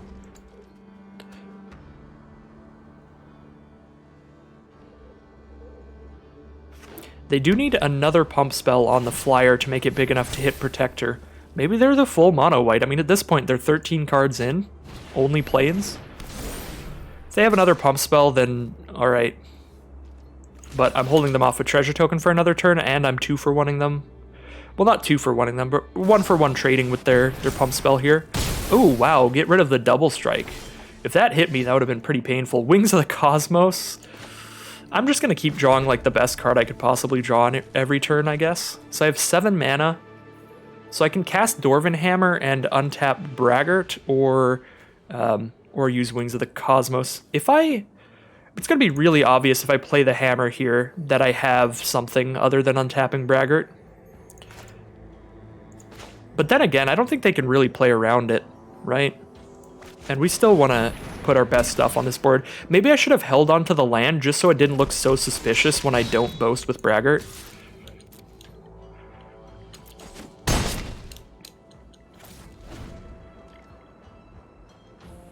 Because now it looks really suspicious. They're just like, why on earth didn't you boast with Braggart? You got a spell for 1 or a red. Grizzled Outrider for my opponent. Braggart's going to be attacking as a 5/5 next turn, and I have a 5/1 trample. Pretty sure we can't lose this game at this point. They did hit the second mana. It was green. So I don't really need to stop them from getting treasures, but I'd still like to just eat their flyer there when I've got the pump spell to do it. And they are just going to scoop them up. All right. Pretty solid stuff there. So it turns out that holding them off the treasure tokens didn't matter that much. They were just going to play a 5/5 on the ground. That does hold off like our Braggart if they had cast it earlier. So I guess it could have mattered to make sure that Braggart was big enough to trade into their 5/5 at that point of the game. But we could have still possibly just had free reign to just be sending in with our 3/4 flyer rather than blocking every turn. And just chip away with flying damage that way. I don't know. I think our deck was just... We drew a lot more solid cards there than our opponent did. Being able to like 3-for-1 them off of that first block on the Spirit Token was very, very good in that game. The Iron Verdict was very solid as well, even though I did have to spend my 2/1 and my removal spell to kill the Dwarven thing. Alright, this... probably our riskiest hand yet. Our opponent goes first. We do get the Usher turn 1. That has been good basically every time. Really need to hit a red source. I've got 8 mountains in here, right? I've got 8 mountains.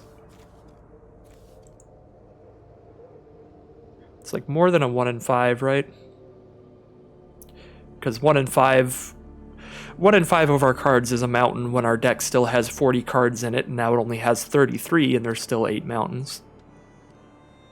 How long could I stumble on mountains? With Usher's Boast ability, if our opponent doesn't play creatures quickly, we can stumble on mountains for a while. And even if they're an aggressive deck, with double Iron Verdict, we can stumble a bit. And just shoot their blockers, or shoot their attackers after foretelling this. So we've actually got plays. And Story Seeker's not the worst draw ever. Sure, it's another non-land card when we're really looking for lands, but it's a solid playable that helps me curve out here. You know, I didn't need it to curve out because I could still curve out with just 1/1s, but curving out with a 2/2 lifelinker is much better than another 1/1 on this board. Turn 3 for our opponent. They're on blue-red and drop an Arnie Broken Bow. No attacks. Don't love that, because I would love to be able to just Iron Verdict that thing, but I have double Iron Verdict and a Demon Bolt for later. So I kind of want to just get in on this action and Bound and Gold that. Just keep that away, because it is just going to wall me off for so long with 3 toughness. Hopefully it's their best creature. Maybe they play a Craven Hulk this turn that can't block alone. That would be good. Frostpeak Yeti, so we are needing to hit our red mana to clear that out of the way. Otherwise, we're just chilling now. I could double Iron Verdict. I'm at 22 life. I highly doubt they attack in this turn when they can just hold off all of my attackers with that 3 toughness creature, so I'm just going to foretell both of our Iron Verdicts. Really do not expect to be in a position where I'm shooting something here. And if they do attack it, I can just wait and shoot it during my turn. That seems fine. Cosmos Elixir? We're probably just going to die to that, because I can't get on this board. This is going to gain them 2 life a turn. It'll bring them back to 20, and once they're at above their starting life total, they just draw 2 cards a turn when I only draw 1. That means they have twice as many cards to play, so every single one of my cards has to be as good as 2 of theirs to win the game at this point. Cosmos Elixir is just an incredibly busted card for sealed, and it's quite good in drafted as well. It just requires some setup there. Alright, sure. I guess I'll shoot that then. I am just wanting to clear their board as best as I can, so anytime they tap a creature, I'm just going to kill it. Tyrite Sanctum from our opponent, and a Bergstrider to tap down one of our blockers, really hoping to hit our red mana. Well, yeah, +1/+1 from Tormentor's Helm means even if we hit the red mana, we don't get the Demon Bolt that unless we attack into it, which is pretty rough. Oh, Sigrid, alright. Sigrid is actually solid. Oh, they didn't have any snow mana, which it is sealed, so it's much harder to get snow mana. So they didn't have the snow mana to tamp something down, so we get to attack with both and clear out the Strider with Sigrid here. Sigrid is a pretty fantastic draw. I also get to boast here because she only costs 3, not the full 5. So now they have to kill Sigrid to get that back, and I'm expanding my board. We're now in a pretty good position against this Cosmos Elixir, especially if we hit a land to clear out their next blocker. That being said, if it's a 4 toughness blocker, it'll be 5 with the Helm. There's the mountain. All right. Things turned around real fast. I was very scared of this Cosmos Elixir, but if you can clear the board, it just can't do anything. Gaining 2 life a turn doesn't matter when you have no creatures on board and your opponent's board is getting bigger every single turn. So we are just trying to keep their board empty. I kind of don't even want to play Fearless Pup here, because I'm already adding more to this board every turn with Usher of the Fallen, and our opponent's on blue-red. We've seen the blue-red saga. It does 4 to all non-giant creatures, so I don't want to put anything else on this board if I don't have to, and we're already in such a winning position that it's not really worth the risk. If we were at a risk of losing this game anyway, then I think we would push in as hard as we can, but now they've got an empty board, I have an extra removal spell, like, we're going to be fine. We're going to be fine just adding 1/1s to this board, whereas, you know, if they do have that Wrath, that would be like the one thing where we're just definitely not fine. Sure, I get the Demon Bolt their Bergstrider in response, before blocks. They tap something, but everything's already tapped, so now we Demon Bolt the Strider. So I don't lose any creatures. Alright, just putting on full control so I know I can kill that before blocks. I think Arena should default to that, but just making sure, not going to let Arena do anything rough to us here. It's important to remember with Boast that you can use the Boast ability anytime as long as you attacked with the creature that turn. So we don't have to be boasting the second I attack, I'm just using it to like save time. What does this even do? Just put counters on it? Alright, doesn't really matter unless they get rid of Bound in Gold somehow, so that's probably fine. Mistwalker from our opponent. Alright, well, a 1/4 blocker is quite good on this board, but we can go wide enough. I guess Cosmos Elixir gaining them 2 life a turn. This is actually not very fine. We have to do a lot of math here, because that's a 2/5 blocker. It blocks any of our creatures and survives. Ooh, Wings of the Cosmos helps. Now we're definitely putting down Fearless Pup, I think. Because they have no cards in hand. They'd have to top deck into the Wrath, and if they do, we're super duper dead. Before it was like they could Wrath, and then maybe I can still just hit them for 3 a turn, but now they can Wrath, they'd still have a Mistwalker on board, so if Wrath happens, we're already dead, whether or not we play Fearless Pup. So I'm going to play it. I guess I attack with everybody and save something with Wings of the Cosmos. If I attack with everybody here, Tyrite Sanctum even puts counters onto their Mistwalker, but that doesn't really matter. It can get as big as it wants. It can still only block 1 creature a turn. If I attack with everyone, they stop 2 damage and take 1, 2, 3, 4, 5. They're at 4 life, then they gain 2, they're at 6. Next turn, I attack with everybody and they block 1. I can keep all the creatures on board by getting +3 toughness. Most likely, I will have to do the math on that, because they do have the pump ability they can use from that or that. But I'm pretty sure most things I could save with Wings of the Cosmos. So if I keep all these creatures on board, then I'm hitting them for 1, 2, 3, 4, 5. They're at 4, they're at 6 from Elixir. I attack again next turn when they're at 6 life. And they block here, take 1, 2, 3, 4, 5, 6, 7, 8. I guess 7 because they block there instead of there. So this is lethal in 2 turns if I can protect a creature with Wings of the Cosmos. And I get 4 toughness total. Mistwalker can only get 1 more power, either from Tyrite Sanctum or its ability. So +3 toughness should be enough. And I'm putting another creature on board. I didn't even do that math with this attack. And with that math, I can definitely kill them next turn if they don't draw a blocker or removal spell. If they top deck a land, they're definitely dead. And there are several top decks that they could have that they would still die. So we'll protect the Usher. They have to get 4 power, and they don't have a way to do that. They could get 3 power here, but they only have 1 blue mana up, so they can only plus power once. Or Tyrite Sanctum, either of those things. Alright, they have to draw into something here. I'm also at 30 life, so there's no way they Mistwalker me for a bunch of damage, but making it powerful. So, they are essentially at 6 life with Cosmos Elixir. They block here because this does 3 damage, and they take 4, 5, 6, 7, 8. Even if they have another blocker, they now block Fearless Pup and Usher of the Fallen. Oh, that's like one of the only cards they could have possibly drawn that would save them, because that's both a blocker and it kills my best creature. So now they go down to 1 instead of 0, because they shoot Fearless Pup and then they block Usher, or they shoot Usher and block Fearless Pup, and then they block there, take 3. Actually, yeah, no, this is so bad for me. Yeah, we would have won if it was just a creature that doesn't have an enter the battlefield effect, because they block there, and then this all kills them. Wow. That is actually just an incredible draw at this point of the game. We'll see if I can draw equally as incredible. No. So I hit for 4, and then they go to 2.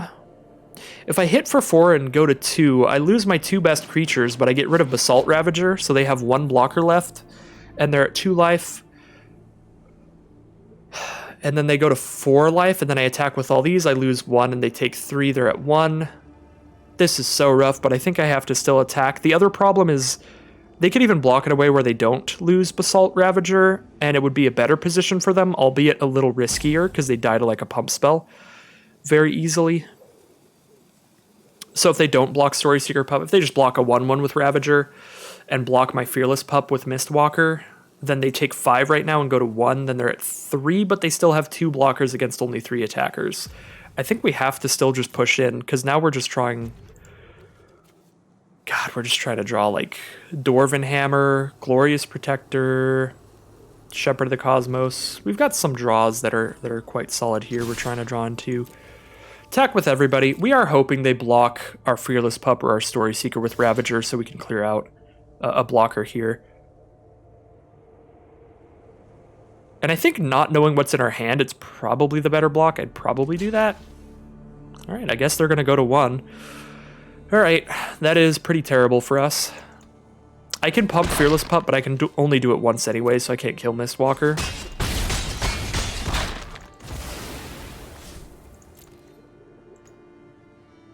This is going to be really rough to just lose to this Elixir. Without the Elixir, they'd be at like -10 right now or something. Was really the Basalt Ravager that did the work here to push things back in their favor. A blocker and a removal spell all in one. So to go to 3 now, so if I draw a single removal spell, I win, but I don't have any more removal, I don't think. All my removal I have left is Iron Verdict, right? No, I have Broken Bonds. No, I don't. It's on the field. That's a removal spell that goes on the field. Alright, Basalt Ravager's a 5/3 now to make it more give it more survivability. They go to 1 life on board right now, and lands are really not what I'm looking for.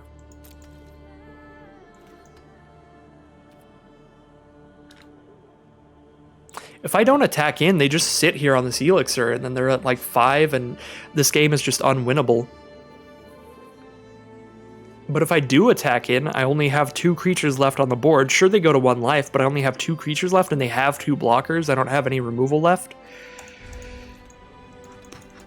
Almost 100% convinced we can't win this game now, but I will stick around and try to top deck something.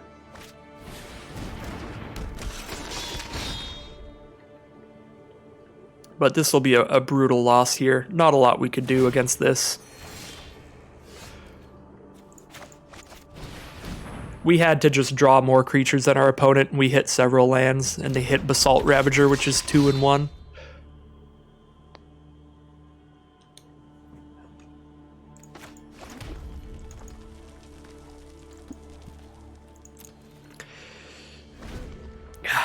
Elixir is such a good card. All you have to do is get the game into a board stall, and it turns into a game you're winning.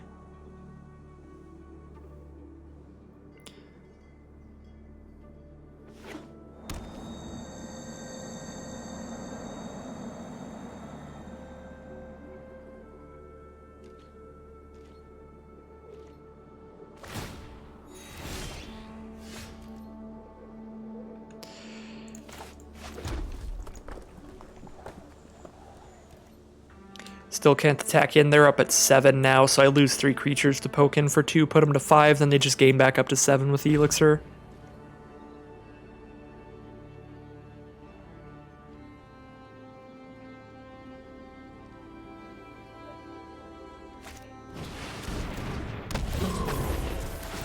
Bergstrider. I basically have to draw runner, like both of my best flyers here, my 3 power flyers, or there's just no way through. And even with that, they've got the ability to put counters on Mistwalker because it's a god, and they have the ability to give it +1/-1, so they can just block our flyers with Mistwalker really well. They can like block a 3 power flyer and keep Mistwalker because they can put +1/+1 counters on it. I guess now at least I get to kill a creature. I'm probably going to shoot that, but I don't really need to do it right now. I'm at 32.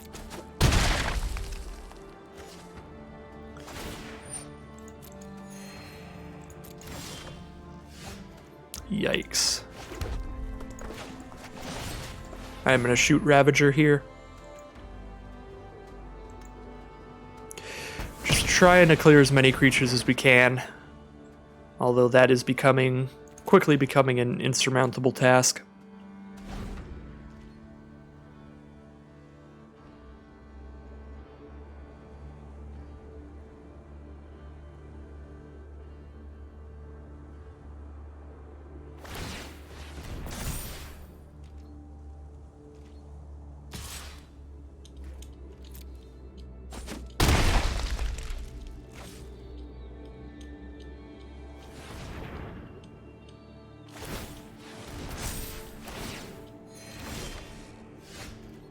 Well, there's one of our flyers, but Mistwalker's just... I guess the fact that they haven't been throwing counters on the Mistwalker might mean that they don't know that they can put counters on it. But even if they don't know that, with a Helm on it, it's a 2/5, so it just blocks our Protector all day. I guess we could at least do some funky stuff with the Protector. We can like chump block and then exile Magda underneath it, which is kind of cute.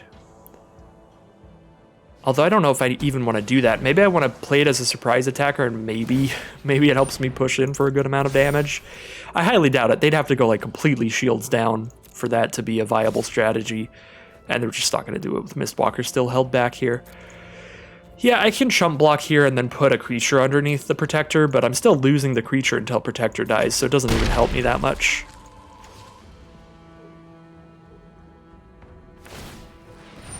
Yeah, I really just can't attack into a 2/5 flyer. Can't even attack into a 1/4 flyer, really. And it's got the ability to pump to get big enough to kill or trade with Protector if they want it to. Even if they don't know they can use the Tyrite Sanctum on it.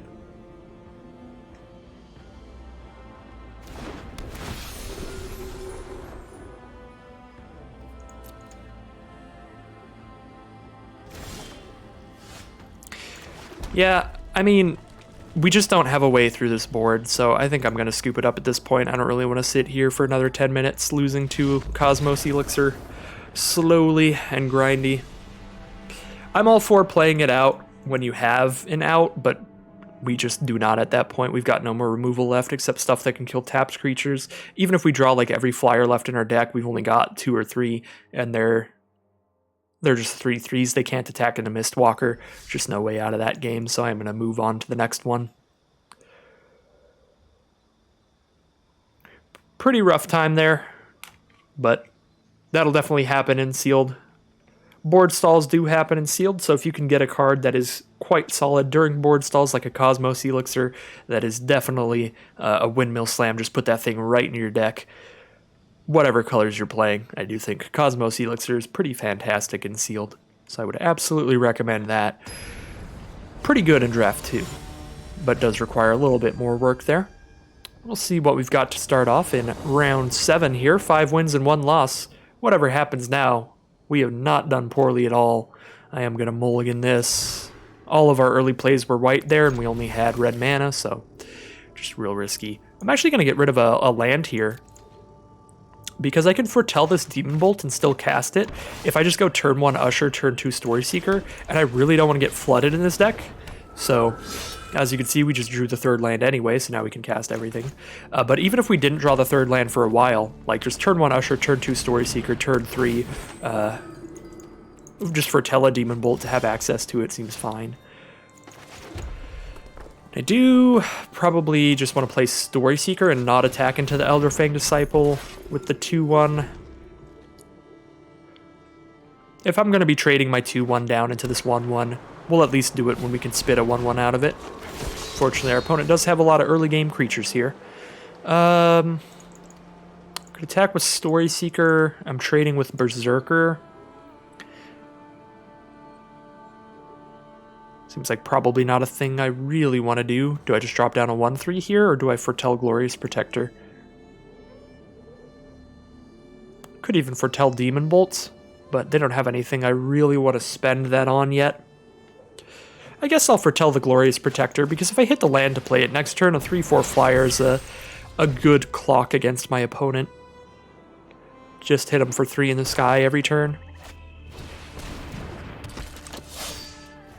Finn the Fangbearer coming out. We may be trying to Demon Bolt that, but it kills you really slowly. 2 poison counters per hit means it takes 5 hits to kill you. We did hit the land for Glorious Protector. Don't think I'm going to bind that in gold either, although it is a good blocker for my early creatures. They have a Foretold card in black, green, white. This could be Jarl, could be a Packmate.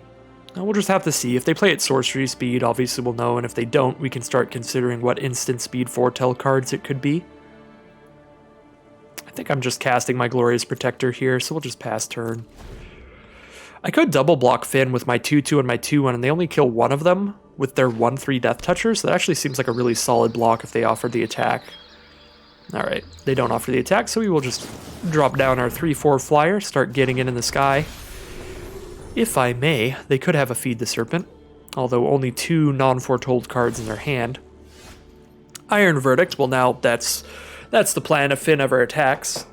Finn does still hold off blockers quite well, so Finn's doing a lot of work regardless. This is one of those awkward situations where I have 2 instant speed foretell cards, and I don't want to foretell either of them really, because I want to be able to cast either one that becomes relevant. I'm definitely not foretelling until like my end step if I am foretelling. That way I can Demon Bolt if they like give Finn +1/+3 and flying or something here. Or reach. So I guess I'll foretell the Demon Bolts here. And if I need to cast it this turn, I can. And if I don't need to cast it this turn, then I've just got a net gain in mana, basically. Important to remember that our opponent has a Skemfar Elderhall. Very important to watch when your opponent plays non-basic lands in this format, because a lot of them do important things, like the Elderhall here can kill our Lifelinker and spit out 2/1/1 elf tokens, so that is going to be very good this game. Opponent just plays a Lindworm and passes turn. Would love to hit a land so I can bind the Lindworm and still hold up a Demon Bolt, but I'm probably still just binding the Lindworm. keep attacking for 3 with flying every turn. Try to use our Demon Bolt to clear out any other flyers they play later.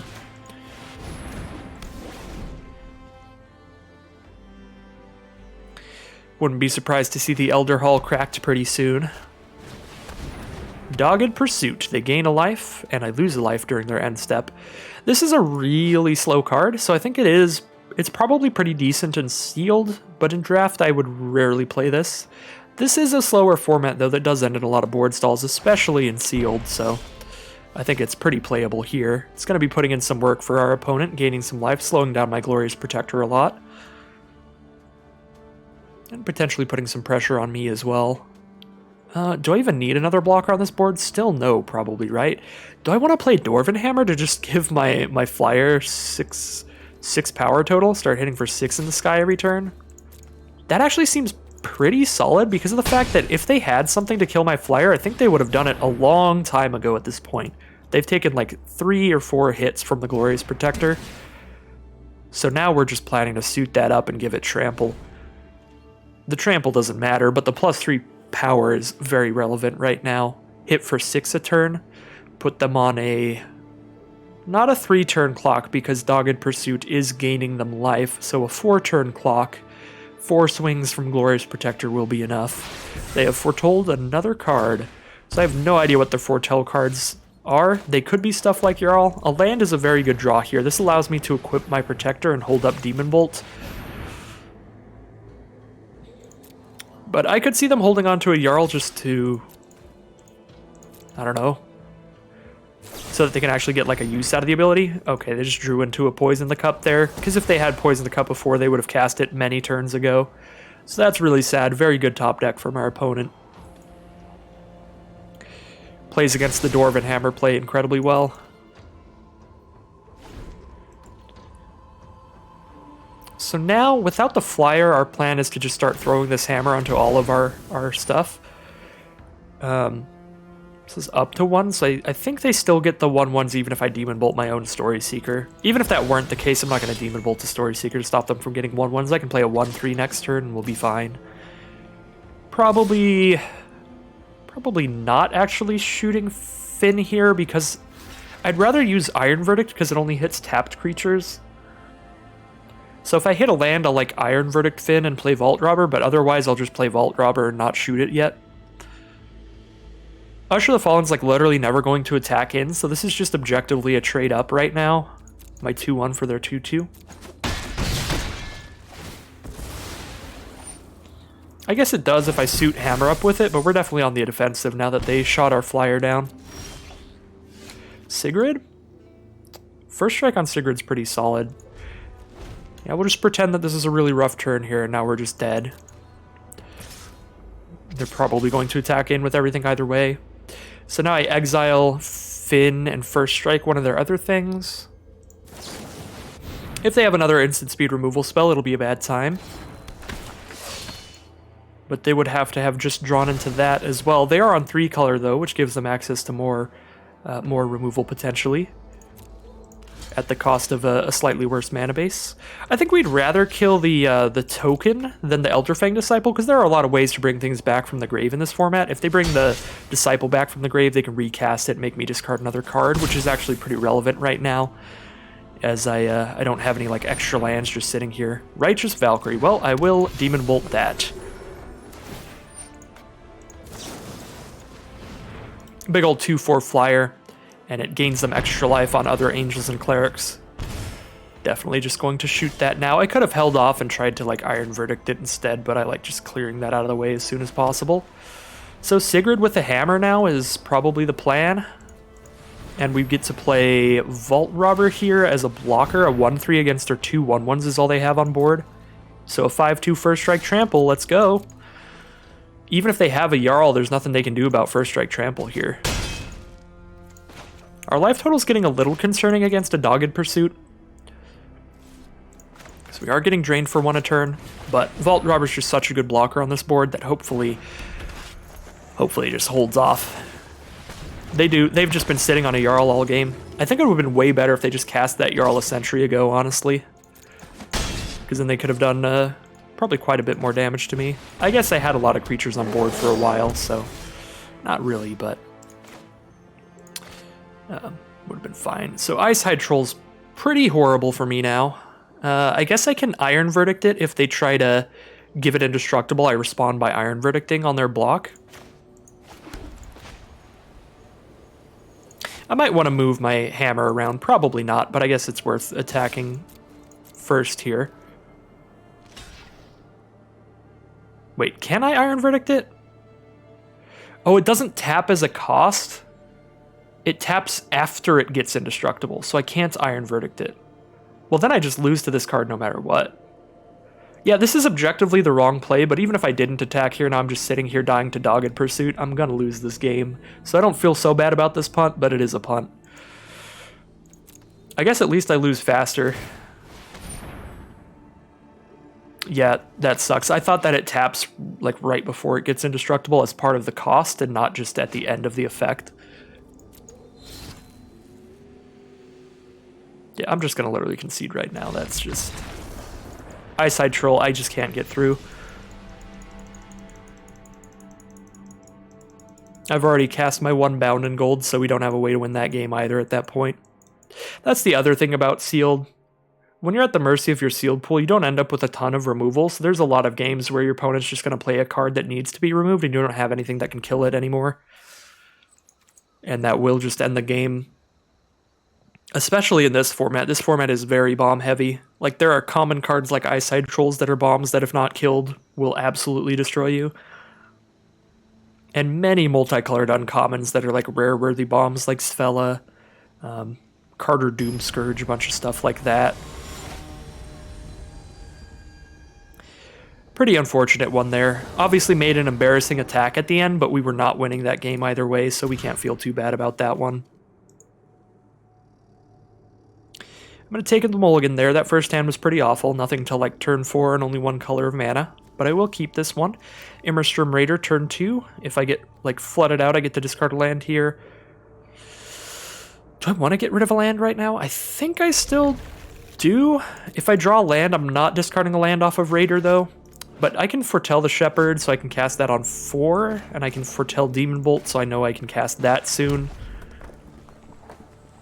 If I hit like another expensive card, I might even just be discarding an expensive card off of Immersturm Raider. Like, could be discarding Axgard Braggart or something. Did draw another land, so I don't think I'm discarding anything here, because I only need one more land to cast all this stuff. And I'm definitely not discarding the Demon Bolt. Our opponent starts off with a forest here. Into a snow-covered plains, dropping a Sculptor of Winter seems pretty nice. They actually get to ramp up with that snow land ability. A pretty rare occurrence in Sealed, I would say. So pretty good time for our opponent. Could Demon Bolt that just so they can't ramp. I think I'll just attack in and offer the trade. I highly doubt they take it because they can play a 4-mana card next turn. But I think I'd rather just like Demon Bolt their 4-mana card if they're going to play it. Because I really want to foretell the Shepherd here. Because I'm not going to have time to do it next turn. Next turn I'm just going to play a Braggart if it's not foretold. And then after that I'll be boasting the Braggart and just not having as much mana up.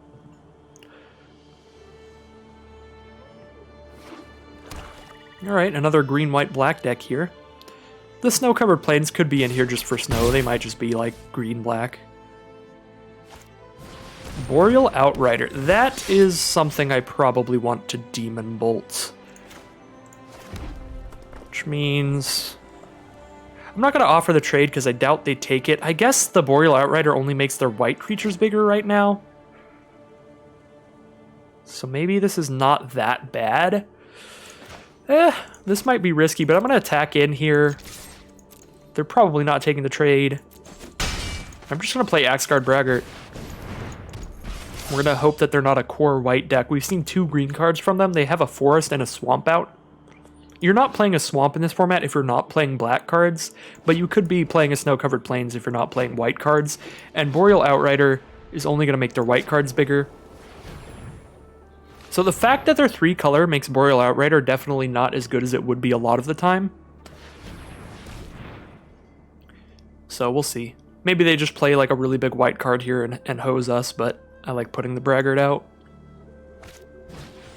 Clarion Spirit. Well, that was going to be a really bad time either way, and it still dies to a Demon Bolt, which I would absolutely have loved to cast on that either way. If they just play another white card here, that is brutal.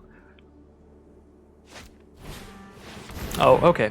It's not a creature, so it doesn't get any more value out of the Outrider. If they put a counter on Clarion Spirit, that's pretty fantastic for me. But I feel they'll probably put it onto their flying token.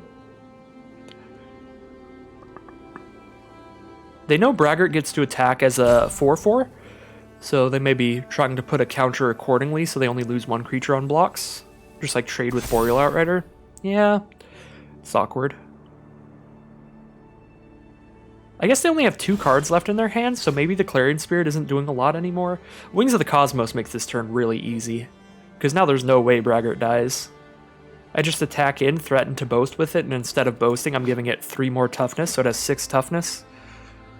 The only way it dies is if they like double block. Even if they do, I can now Demon Bolt.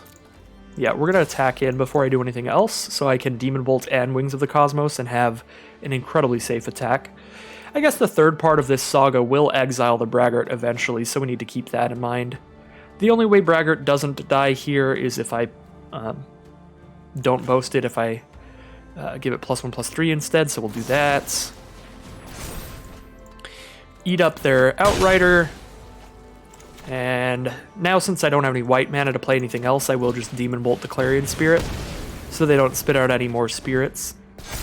And now they get like a +1/+1 counter, but now they're stuck with a couple 2/2s or a 3/3 and a 1/1 flyer. Either way, not the greatest board. They do get to exile my Braggart off of this, though, once it hits mode 3, which will be pretty rough.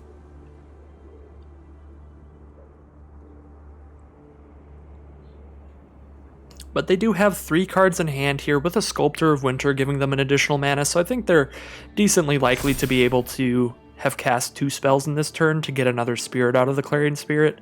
And even if they didn't, it was the biggest creature on their board for Demon Bolt purposes. So if we were Demon Bolting something, we were definitely Demon Bolting the Clarion Spirit. But there would be an argument for just not Demon Bolting.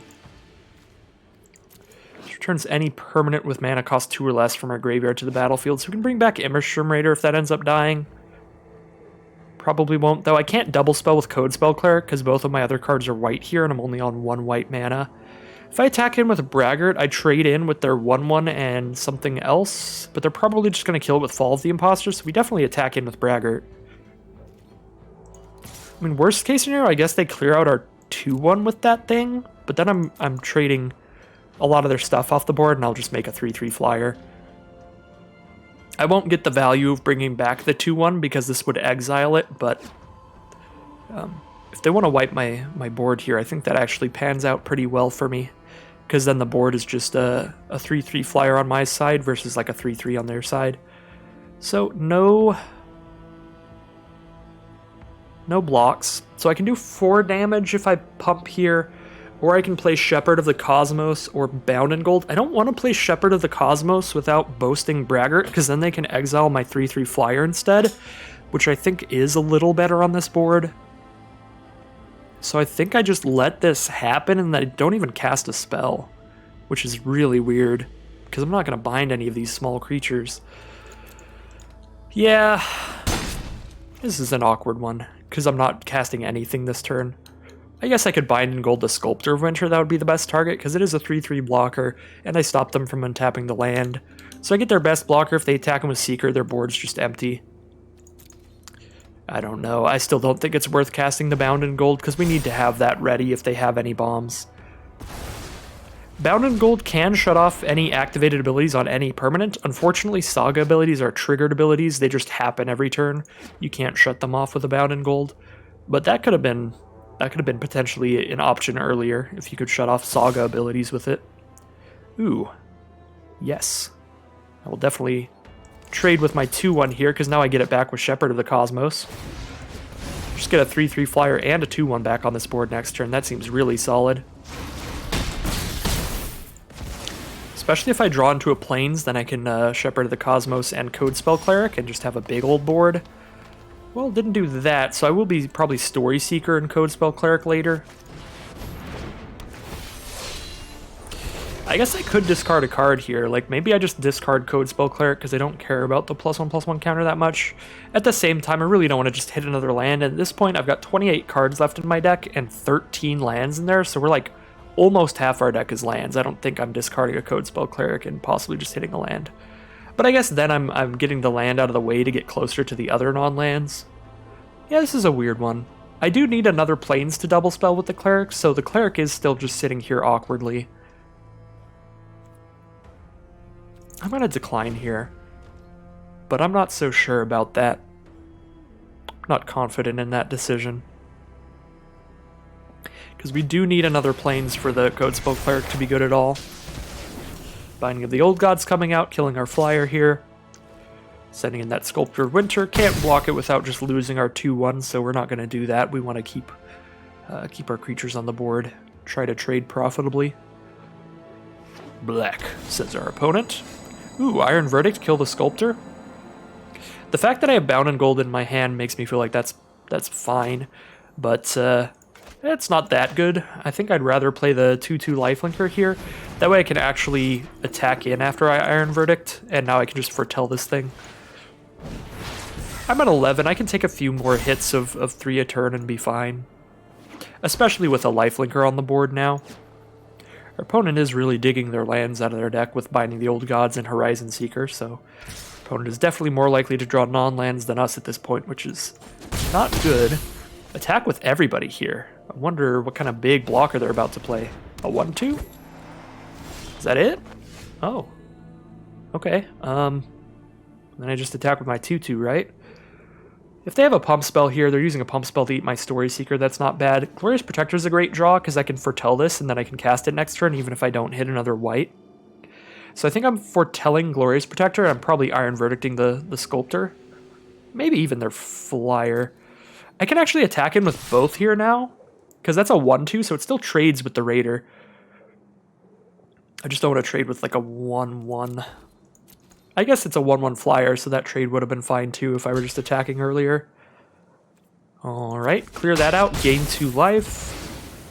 I can even hold off on my Iron Verdict until their turn. That gives them one more chance to draw into something that could give hexproof, but it gives me one more chance to decide if I want to blow something else up. Like, if they play, like, a really big creature pre-combat, maybe I'm not Iron Verdicting, but yeah, if they just do that, I am. 2 cards in their hand now. One of them's a land. Alright, I'm feeling pretty solid here now that we've got the Glorious Protector. I guess I should have played Glorious Protector pre-combat, because then we get a +1/+1 counter on our Lifelinker. We would have gained 1 more life there. But now that I'm doing it post-combat, I actually prefer putting the counter onto the Cleric. That way they can't just hold their 1/1 Spirit back to block and trade.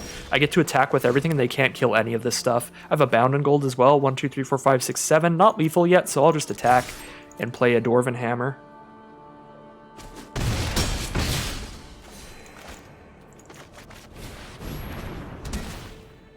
Alright. Wow, I don't know how I turned this game around. I guess they just got flooded pretty hard at the end. Yeah, and there's the concession. Unfortunate draws for my opponent near the end of that game, but the low amount of lands in the opener definitely helped us a lot. Sure, we were stuck on a mana a little bit by not being able to double spell with 2 white cards, but one of the things I always say is it's almost always better to be mana screwed than mana flooded.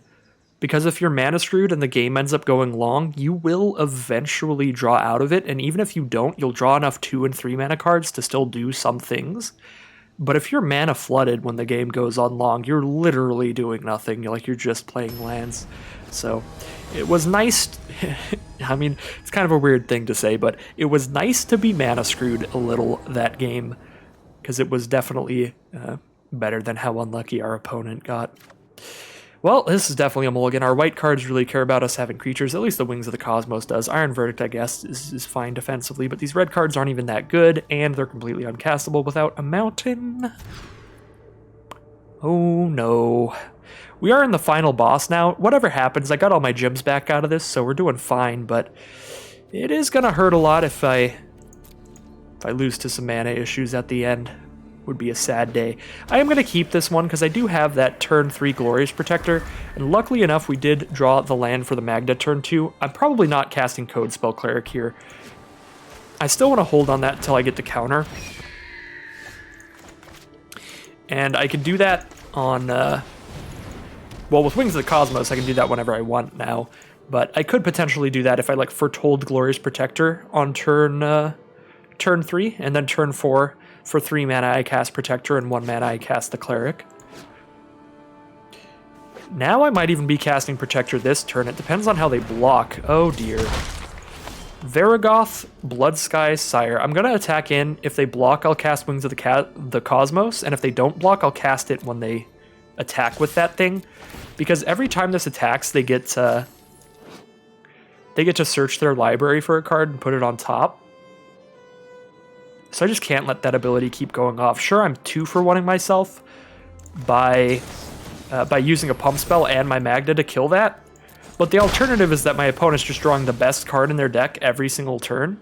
That's just not going to be particularly beatable. So now I'm foretelling the Protector.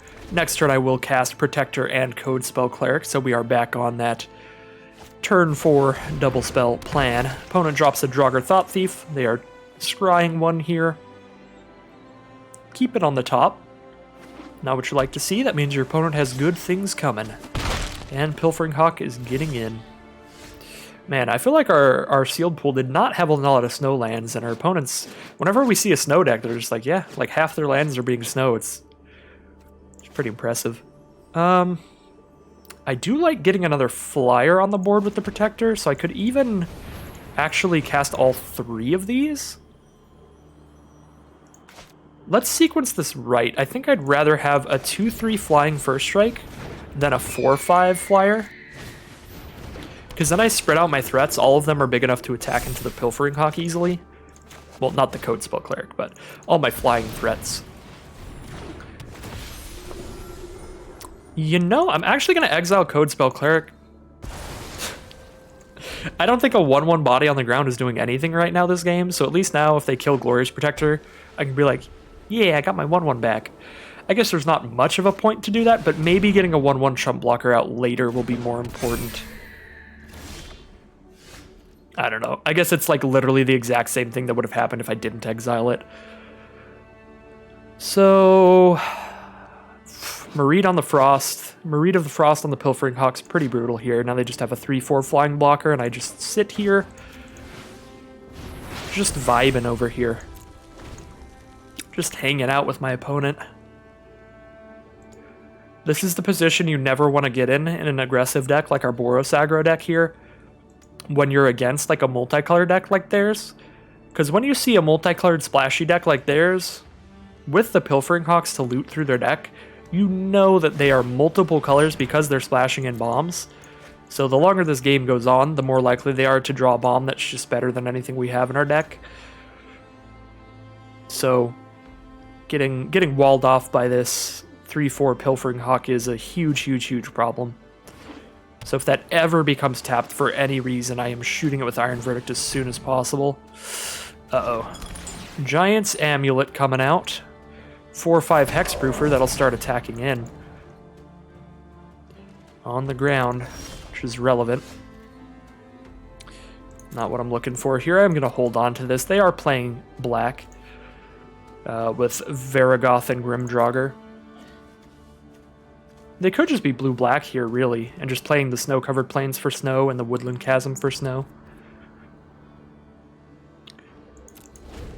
I'm passing here. We are hoping that at some point they're going to end up looting with Pilfering Hawk, like during my end step, because they think it's safe at that point. But then, since Iron Verdict's an instant, I could shoot their Pilfering Hawk during my own end step just to clear it off the board. But now we're just taking 4 a turn. There wasn't really a reason to exile the Code Spell Cleric. It was just kind of cute. I should have just left it on the board. It would be 1 chump block against the 4/5. That'd give me 1 more turn to win. And there we go. That is what the white splash is for.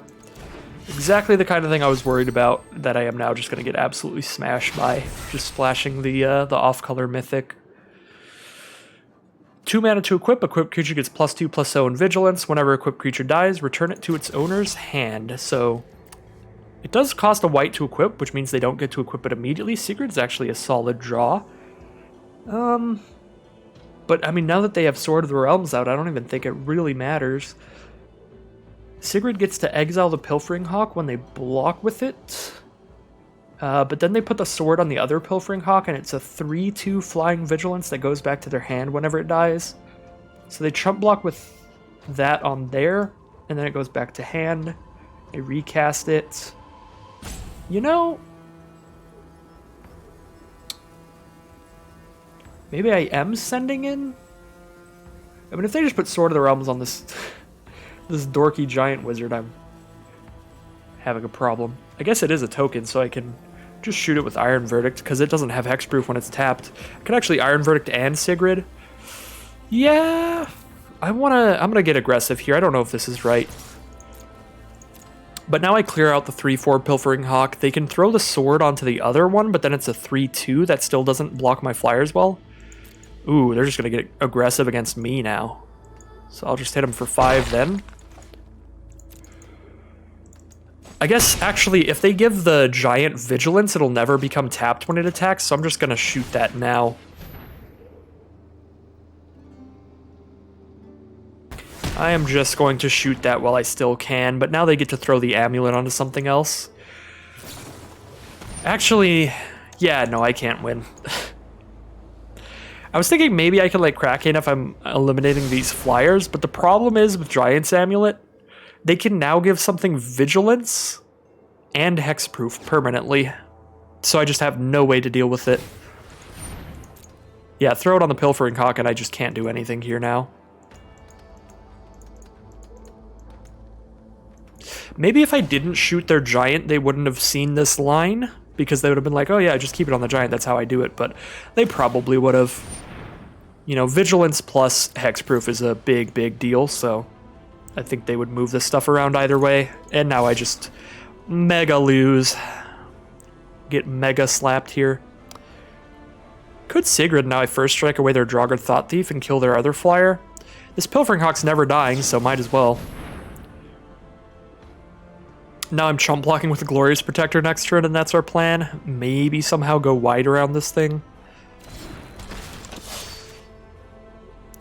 Yeah, the fact that I get to clear out 2 of their creatures here is very nice.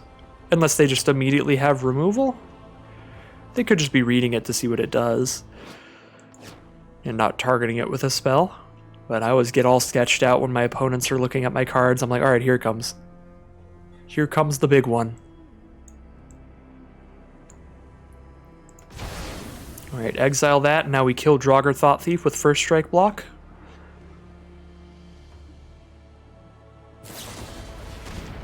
No, they literally just have the removal. Okay, so I take 3. It's not permanent removal, but still matters a ton here. Play Immerstrom Raider, discard a card, draw a card.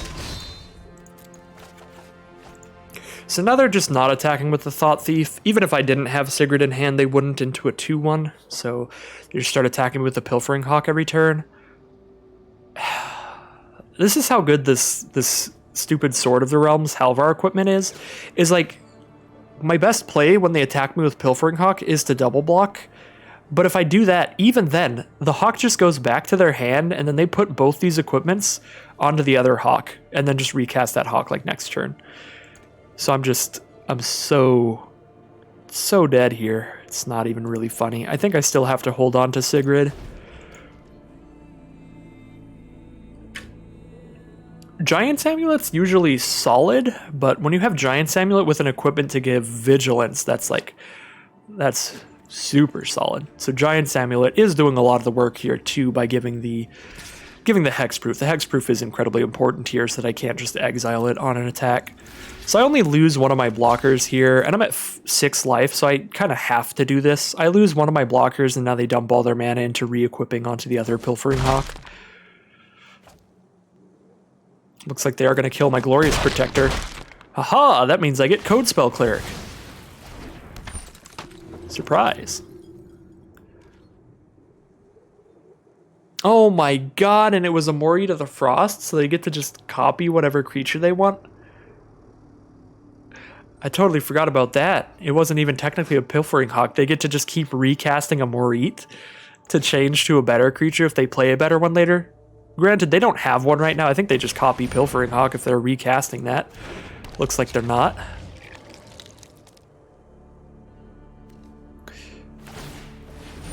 Yep. Sword of the Realms is on the Mistwalker now. And I'm at 6 life with some very small blockers.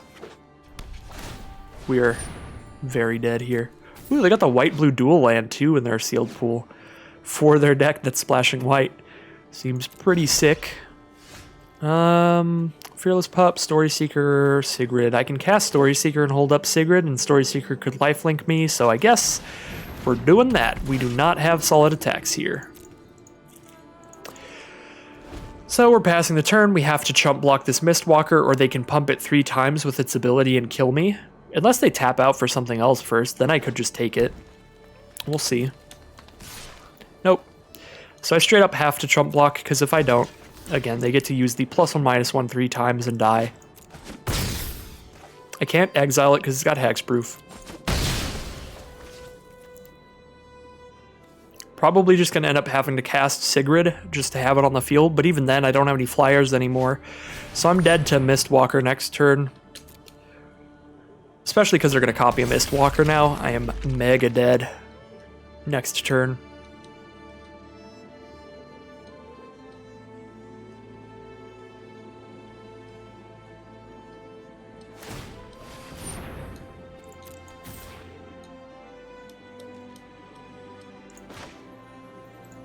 Might as well. This Sigrid is not going to do anything. Don't think we have any draws that save us. I guess our 3/3 flyer that brings something back would save us if we had 6 mana, but we don't have enough mana to cast it if we draw it. But if we did, we could cast that and get back Battlefield Raptor. Then we have 2 flying trump blockers, which is what we need to live. But it is not going to happen here. Just nothing we can really do with the hexproof vigilance monstrosities all over my opponent's field.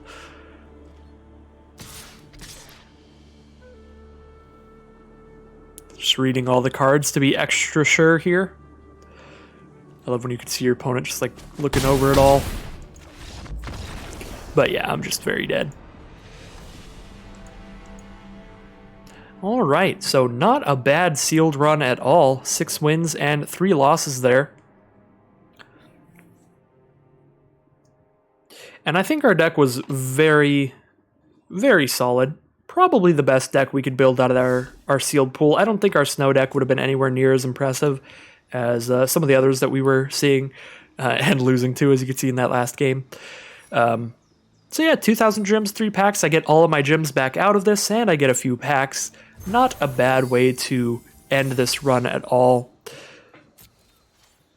Pretty great sealed event overall. Let's see what we've got in our 4 packs here. I guess one of these packs was for leveling up the regular season pass or whatever, the battle pass, mastery pass, whatever you want to call it. See what we get in our packs. But then that will end this video. Ooh, In Search of Greatness. I didn't have that yet. That's a cool card. Probably shouldn't have opened it so fast because I forget exactly what it does, but I know that it's cool. I know that it's a cool card. Final pack. We get an Eradicator Valkyrie. Pretty sick card. Would love to run this thing in limited. That's just brutal. 4 mana for a 4/3 flying lifelink. Hexproof from Planeswalkers is almost never going to matter. I feel like even in Constructed, there just aren't that many fantastic Planeswalkers. Seeing a lot of play in Constructed, it's just a lot of great, like, Eldraine adventure creatures and stuff. But that boast ability is super nice too. 4 mana 4/3 lifelink with a solid boast ability. Really cool card. Happy to open that up. So anyways, that is going to be the end of today's Magic Arena video. I hope you all enjoyed it, and if you want to see more Magic Arena content, stick around right where you're at. I do primarily limited, but lately I am running a bit low on gyms, so we will be doing a lot more of the alternate events that they do put on Arena. So tomorrow will probably be the Friday Night Magic event, so I will see you all for that. And there's going to be a Momir Friday Night Magic event next week. I'll be doing that as well. But I will be doing daily content, and they don't do these random constructed events that I'm very interested in very often. So there will be plenty more Kaldheim Limited coming throughout next week as well. So if you're interested in that, stick around right where you're at the right place. You can also check out the link to my Twitch channel in the description below. That is where I play any extra drafts or practice drafts when I've already got a video coming out that day, but I just want to play more Magic. That is where I do that. So thank you all so much for watching, and I'll see you again tomorrow for some more Magic Arena.